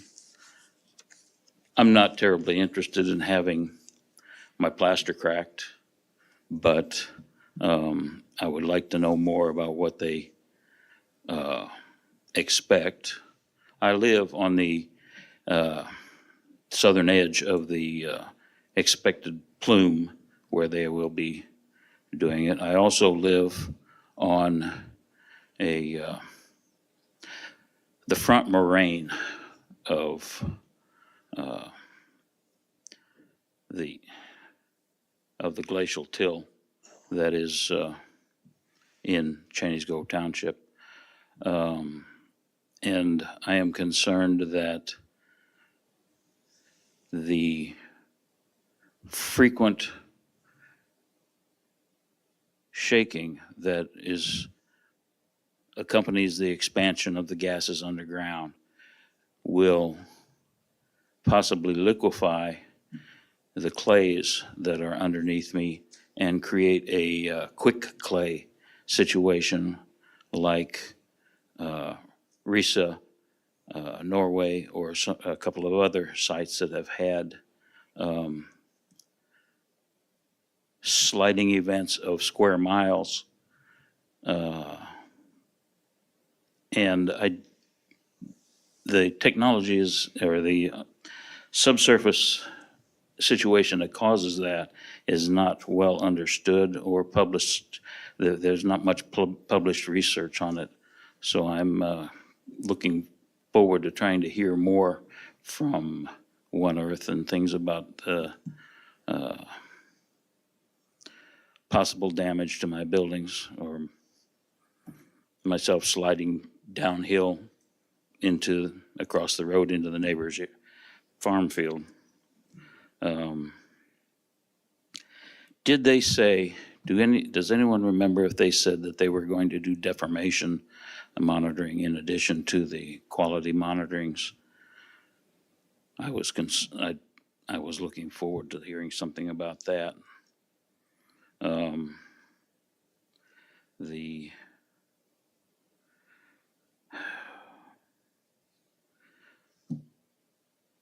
I'm concerned. I don't have any reasons to tell you to stop the process, but I don't have any confidence in their process at this point. They need to progress a lot farther before I'll stand up and cheer. Thank you. Hang on. I'm not leaving. I still got the button pushed. Questions on the board? What kind of slopes do you farm there? What kind of slope? You mean the soil types? Just slopes, are you 2%, 1%? Oh, it's 60 feet in 700. If that give you an idea. Okay, I yeah, don't that know the works. Yep, percentage, thanks. Yep. but You've been here most nights, haven't you? I think, remember seeing you quite a bit. Were you here the night when Mr. Whitaker was talking?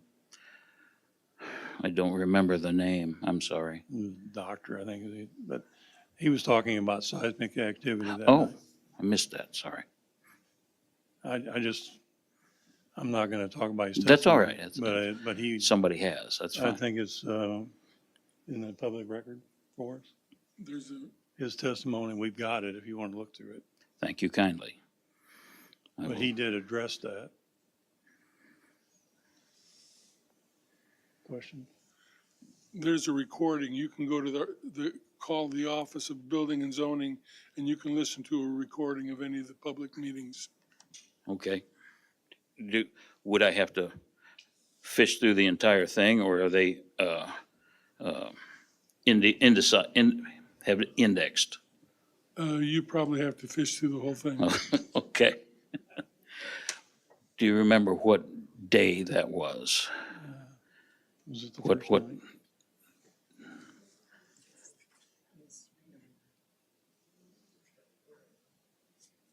It's in the minutes. We'll find out here in just a second. I can talk to you after, if that's fine. That's okay. We'll do that. Call our We'll let this office. continue on. Ask Phil after the meeting. It's in our minutes when he testified, and I don't know if it was the first night or second night. It was October 24th. Okay, I did miss that one. October 24th, thank you very much. I'll write that down.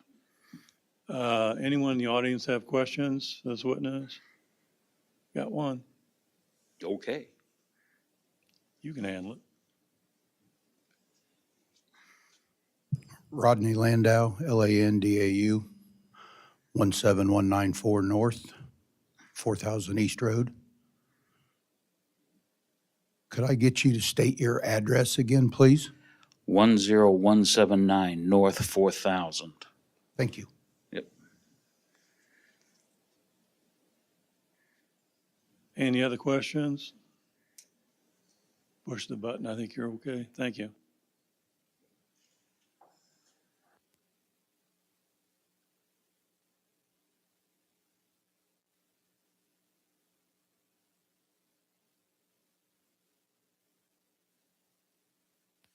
Carl Corman. Or Corin, He said no. could you see what we have out there?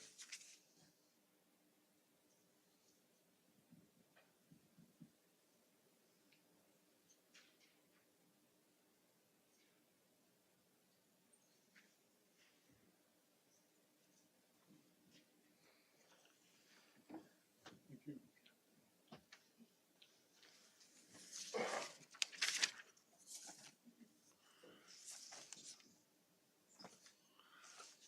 John Miners.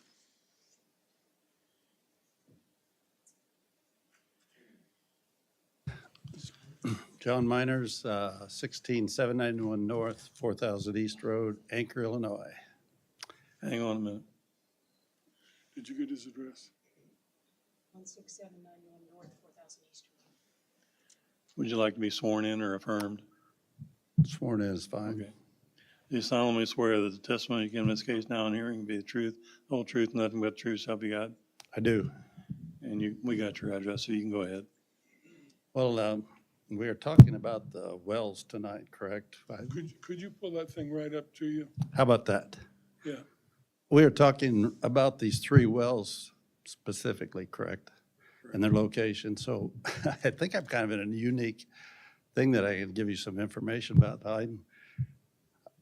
You've heard plenty of science about this. Let's talk about the wells themselves, okay? First of all, a little background on, Could you come right there? can I raise that up? Here, it's actually better up here. He can take it out and hold it. How about that? First of all, I also am an investor in One Earth Energy. I've been in since the beginning. We went through the rough times at first, and we came back out, and truthfully, there's only one reason I invested, is because of Steve Kelly. He's been a tremendous asset to us, and I farm right beside. Tyler has done the work of negotiating with, I farmed by his father and his cousin Rick, nephew. So anyway, I've talked to these people. They're wonderful people. I don't like people putting such a negative on them. They've got their ideas. The science is out there. The science to me is unproven. We don't know. We can argue that. But what I do know about is the location of these 3 wells, because I grew up on well number 3. My whole family did. My uncle owned that, Elmo Miners, for over 60 years. What I do know, I farm across the street. Miners Brothers is our family corporation. There's 5 of us, my sister, 4 brothers. I know every inch of that farm ground out there. So my question is, let's talk about well 3, if that's okay. There are some problems that our family brought up because we took this, Tyler gave us a great PDF file. We sent it to all my brothers in Arizona, my thing. So everybody got this leases. And believe me, these leases are lucrative. There's a lot of money at stake on these leases. We didn't like our lawyer's recommendation too much because he strongly advises to not to sign that lease. That hurt a little bit, I'm going to tell you. So why did we basically not sign this? Because of the liability issues. In this territory that we're talking about, this 1.5 miles, there are 6 pipelines that come across and they converge right on this, well, this 320 acres that was my uncle's farm. It's, have you know, there was an accident where the farmer hit the well with the trencher, it exploded, and him and his son were killed in 2017. This is directly related to my neighbor, so I've had a lot of information with it. So the point being, when that happened, they came back, a lot of retraining us, going through it. And the first thing, the 3 of the pipelines are on our ground. They want 5 feet of cover crop, a cover ground, not cover crop. And ours qualified, we were great. The trouble, he says, next, we're gonna run this, excuse me, it's called a PIG. They run this through the pipeline, they check for anomalies. Well, sure enough, there's anomalies. So they've been fixing them since this, and even this summer, there's a 20-foot section fixed right beside our well. I talked to the engineer a little bit. They're not going to give us any information. He just very casually said, well, you know, everything in America is old. Do you realize these pipelines have been underground a while? I says, I was a kid when they was put in. So let's just say it's a while ago, okay? The next time, on the other side of the well 3, there's 3 more pipelines. They carry, 2 of them are on my cousin's ground, who passed away this year. So he did not pass the 5-foot test. His ground, his pipeline there, he told me, is 14 to 18 inches deep. So they are negotiating with that. The tenant cannot deep till, deep rip, and some of the next neighbors have put alfalfa over the strip. So these were concerns that our lawyer brought to us. Now, sometimes there's, the other problem he brought forth was the Mackinac River runs directly through this 320 acres. There are 2 drainage district tiles. One comes from ours to the south, one comes from the east. These will be going directly underneath this location for number 3. What that does, I don't know if you know what a drainage district tile does. Drains the area, the tiles get bigger to the creek. This is an expressway for the water to go directly to the creek. The third bit problem with that is I've just clarified, I don't have to say house of worship. That is our church right there. In 3 years, we're celebrating our 150th anniversary. My brother was on the church council, and he was just, it's such a peaceful, quiet cemeteries there. It just felt wrong for us to support that. So usually you say, well, what can we do? There's always compromises. My brother and I drove around this area, and there's one compromise that's very easy, and it won't answer a lot of the questions or solve any of the problems, but 1 mile away is the county line road. You go 3 miles south, you have this. The only really science we know is what that monitor well tells us. So you've got that well there, you know the geography there.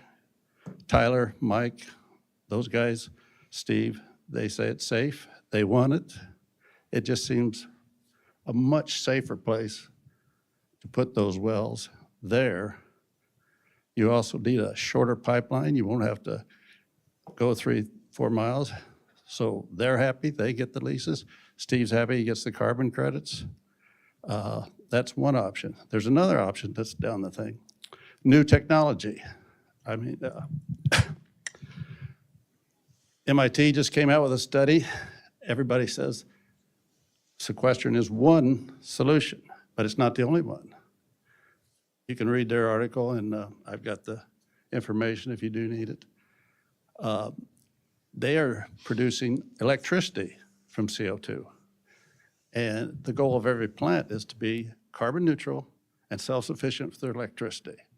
There's going to be a substation right there. Wouldn't it be a great program if we could, the trouble with solar and wind, you can't have a steady power.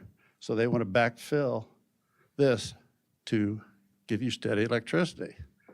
Wouldn't that be a wonderful solution if we could just harvest the carbon, use it instead of worrying about the sequestration? Don't know if that helps you anymore, but I just like to show there's a lot of problems there, and maybe there's some solutions that we haven't even thought about.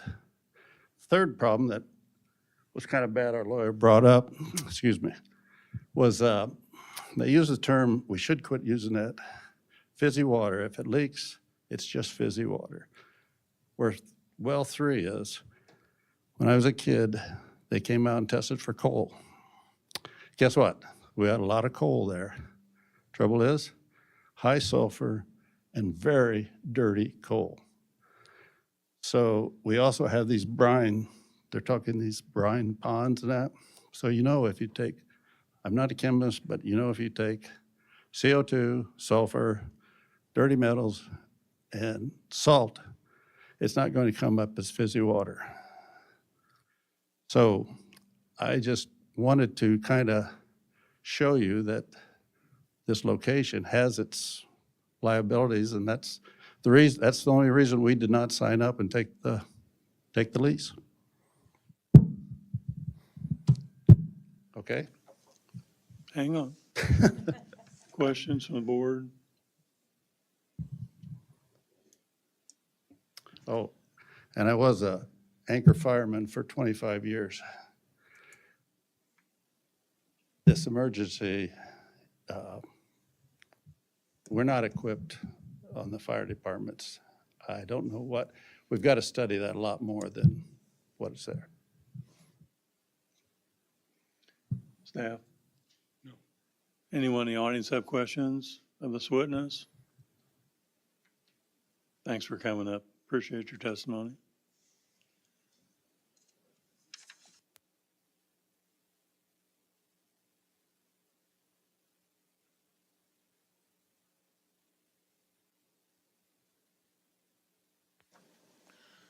Sally Lasser.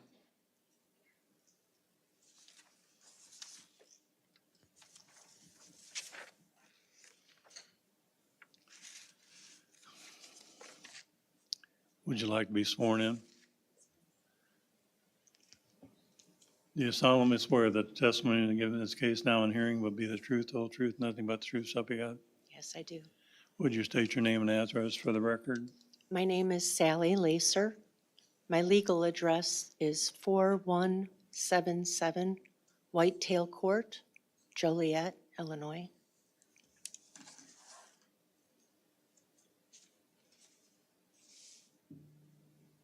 In the ag community, there's a lot of talk about absentee landowners, and I'm an absentee landowner to my Joliet house. I've been in this area at my farm for several years now. So I'll proceed by saying I'm the owner of our Wildflower Farm and Fields LLC, which is located at 40760 East 1500 North Road, Gibson City. I'd like to tell you a little bit about me and the farm. My father purchased the 160-acre piece back in the late 90s. He told me it was rolly, hilly, and quite pretty. He quickly became involved with conservation practices on many levels, but to make this story shorter, I'll say it led to an Illinois land improvement project that was open to the public during its construction. Many came together to plan and execute this project that included digging a lake. My father continued to report his activities to me of planting specific grasses and flowers to meet the program requirements. He planted 5,000 trees on the property that were a mix of hardwoods and evergreens, many oak varieties and spruce varieties. Those trees today are about 20 years old. Some are 2 stories high. He had enrolled and created at least 27.4 acres of CRP, or conservation ground. Some of those practices have since expired, and I have currently 16 acres of active CRP that I maintain and manage. The CRP practices that have expired still remain, even though I am no longer receiving income from them. 2 are windbreaks, which aid our ag fields in slowing wind erosion. To back up a bit, after my dad's passing in 2007, my siblings, we attempted owning farms together. By 2013, I became operations manager for our family farming business, where I began to understand what my father had created because I needed to tend to its management. After a painful family separation and 10 long years of legal disputes, I bought the property at auction in 2019 and became its sole owner. I've been passionate about this beautiful place and want to honor my dad's legacy. I've taken my piece to include going organic. My cropland has been certified organic for 2 years after the 3-year transition cycle. This property I'm telling you of has windbreaks, field borders, restored native prairie, waterways, and filter strips. Of 160 acres, about 105 is tillable cropland. This has become habitat for wildlife such as deer, pheasant, coyote, fox, raccoon, possum, badgers, rabbits, and lately 4 river otters have moved in. I've witnessed monarch migrations and rare bird sightings such as owls from the tundra and a duck that belongs in Mexico. This is a safe haven for our bees and beneficial insects. I've witnessed abundant stars, meteor showers, and even captured pictures of northern lights. Because of its unique qualities, I've invited a wide variety of agricultural, conservation, and learning groups to have field days and meetings on my property. U of I has conducted bird studies, bird surveys, and insect studies and observation. Along with my farmer, we are monitoring and proving how organic farming impacts the environment in positive ways. I've recently become a beekeeper also. I hope I've painted a clear picture that I am indeed science-minded and care about climate change. I hope you understand this property is beautiful and somewhat unique in the middle of our ag community. My desire to expand education and teaching conservation and the like was my plan for my future. My plan was to live my days out here until I could no longer care for the farm or perhaps myself. I hope you fully understand that this place is not replaceable. Now I'll go into some real business. Since the presentation from One Earth Energy that was held with my neighbors on my own porch, my questions have only increased as I read and study more. I've been saying since early on that I'm simply not qualified to insist in pushing through by signing my offered contract. It appeared that a handful of farmers and neighbors might carry out a plan that could affect others. I thought at first that light pollution, unwanted noises, and truck traffic might be unwanted side effects. I asked about water contamination, thinking of my well only. Later, I began to realize that 3,500 people in the community of Gibson City, my community, my new home, could be at risk too. The positioning of the wells and proximity to the project essentially puts me at ground zero in the middle of it. I spoke with my insurance company recently. My agent spoke with an underwriter that based upon the information available at this time, I would become ineligible for any insurance coverage on my farm, home, and buildings at this location. To clarify, I'm not saying coverage regarding an event or mishap related to this project. I am saying they will no longer insure my home, buildings, or farm, period, should I elect this myself. Next, this brings me to lending opportunities. I spoke with the Gibson City Bank, which informed me that I would not have lending opportunities with them without being insured. This is staggering, isn't it? Now let's talk real estate. I believe this would make my property worthless. Disclosures are required in real estate to make buyers aware of what they're getting. I feel it would be unethical, immoral, and perhaps illegal to not disclose the proximity of wells, caps, and plumes on or near my property to interested buyers. I wonder who would consider living here when there are other options without safety threats. If any digging or trenching were to be proposed for my ground as it stands right now, that could interfere with CRP rules and standards. I question if any here could tell me if soil were to become contaminated, what the cleanup protocol would be. Would farming in that area even be possible? What about organic farming? I hope that I now have you understanding that this proposal could destroy my life plans, my work, my property value, my security, my safety, my ability to be insured and have lending. I have not asked for this. I was told we as a group would all need to agree for this to move forward, and now there are indications that it could move forward without everyone's approval. That's why I'm here talking today. I could also launch into some science on stress and waking at 4 a.m. with racing pulse and able to get back to sleep, but I'll save you from that for now. But that truly has impact as well.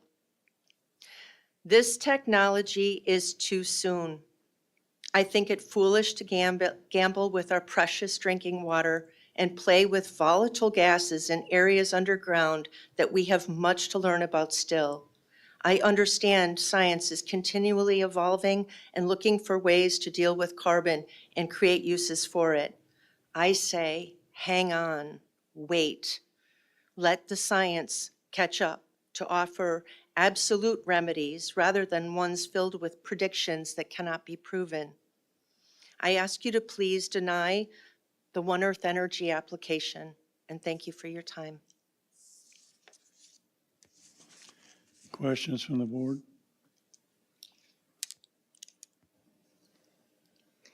Thanks for coming out. In your checking with your insurance company, the one, they currently insure your farm Yes, they do. and your business, did you check with any other insurance companies, just out of curiosity? I did not, but in Okay. speaking with someone from another advocacy group, I did receive information that an insurance company was saying that they wouldn't be responsible for issues happening if an event occurred. But my company said that would be just the end of my coverage altogether. And I assume the same with the bank then, that you essentially went to the bank that you currently do business with, but really didn't reach out beyond that? No, actually, it's a bank that I am looking to Oh, move okay. my business to right now. Okay, great, thank you. Thank you. Would you mind putting those two things into so we could have it for the record? What you just told us about the insurance and the banking, gonna get a letter? Oh, you would like me to document that? Yeah, I'd like to have it documented. If you could do that. I mean, I know you can't do it tonight, but, I certainly can try, yes. because I think it would,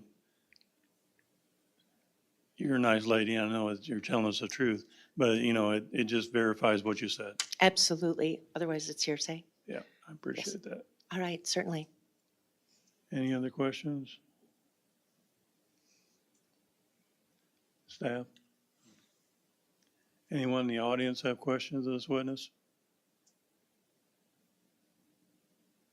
Would you please push that button?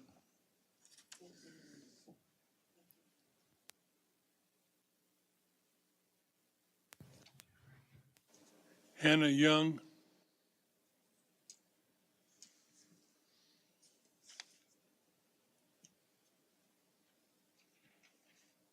My name is Hannah, Hannah, Young, Young. My address is 40563 East, 1400 North Road, Saybrook, Illinois, 61770. Would you like to be sworn in? Yes, please. Do you solemnly swear that the testimony you give in this case now and hearing be the truth, the whole truth, nothing but the truth, so help you God? You. Thank you. You can go ahead. Good evening. As stated, my name is Hannah Young. My home is located directly west of proposed injection well number 1. To give you a little bit of background about myself, I graduated from Illinois State University in 2009 with a bachelor's degree in environmental health and safety. After graduation, I was the environmental health and safety manager during the startup and operation of One Earth Energy. Following my time there, I worked for the McLean County Health Department as a sanitarian for their environmental health division, which is also where I interned during my time at Illinois State University. I am not claiming to be an expert in safety by any means, but I consider myself to be more safety-minded than most. When this project was first introduced, I had the same concerns that many of you have stated, if not more. The unknown aspects of new projects such as this can generate a lot of fear in people, especially if they think that their safety and livelihood could potentially be at risk. Unfortunately, without the special use permit application even being approved, my family's safety has already been at risk. Last week, someone came to our farm to threaten my husband due to our involvement in this project. So please believe me when I say that I have not taken any aspect of this project lightly. I am reminded of ISU's motto, "Gladly we learn and teach," when I reflect on the amount of time my husband and I have spent over the past 2 years learning and sharing with others about CO2 sequestration. We have attempted to dissect all facets of this endeavor, not only because we want to fully understand the risks and benefits associated with CO2 sequestration, but also because we wanted to be able to provide our neighbors enough information so that they could make an educated decision for themselves. The people included in this project are not only our neighbors, but they are also our family members and our friends. Their safety and well-being matters to us just as much as our own. During my time at One Earth Energy, I had the opportunity to work with our local emergency management agency in developing their emergency action plan and risk management plan. The fire department was heavily involved in order to prepare them for a potential emergency and to determine their responsibilities therein. I'm confident that One Earth Sequestration, as an extension of One Earth Energy, will do their due diligence to ensure the safety of our community for this venture as well.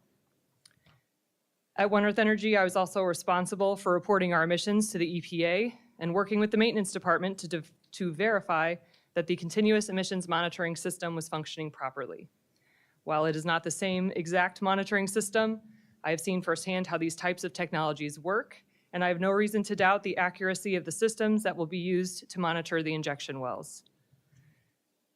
The information provided by the geologists, scientists, and industry professionals, along with the plume monitoring data from 10 years of CO2 injection taking place at ADM, has led me to the conclusion that this project will be highly monitored and as safe as humanly possible.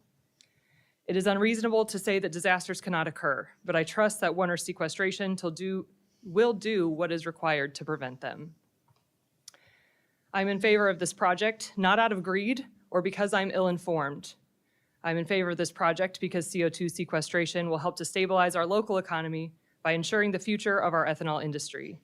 Simultaneously, it will also provide us with a way to mitigate our environmental impact in conjunction with other climate initiatives such as reducing fertilizer, cover crops, wind, and solar. I recommend that you approve the special use permit application for the CO2 injection wells in McLean County, and I would also recommend that you vote by ballot to remove any pressure you may feel from this topic.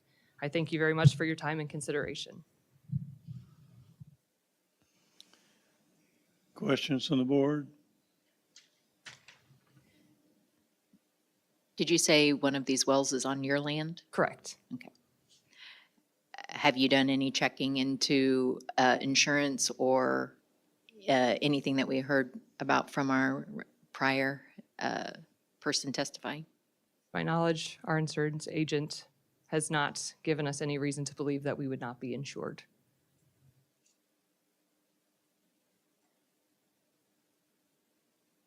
Staff?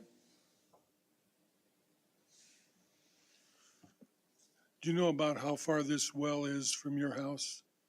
Well number one? I believe they were basing it off of the recommended guidelines that you all were setting forth. The last I'd heard, I thought it was around 1,000 to 1,500 feet. I think it's about 1,000 feet. Are you concerned about that distance based on your research? Based on my research, no. To be honest, I'm more concerned with the natural gas pipeline that is about 500 feet from my home, considering that would pretty much cause my home to explode.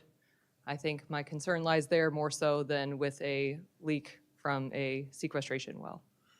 What kind of things did you come up with that you were concerned about at first about this sequestration well that you somehow got through? Besides all of it. Just all of the different safety aspects, as many of you have already vocalized, making sure that there's going to be training and equipment and everything that's necessary for us to be safe.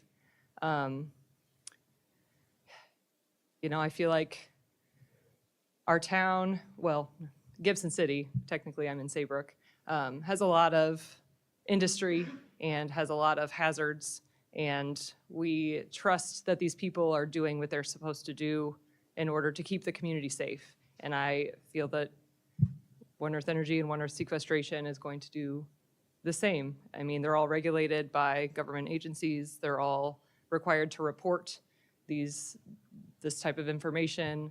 And that gives me some sort of solace in feeling relatively safe with this project, yes. You wouldn't be considering moving once this well's put in the ground, would you? No. In fact, my husband grew up in our home, and I plan to stay there and raise my children there and be there as long as I can. Thank you. Thank you. Anyone in the audience have questions? Let's witness. I think we're okay. Thank you. Thank you very much. That's all we really got time for another one.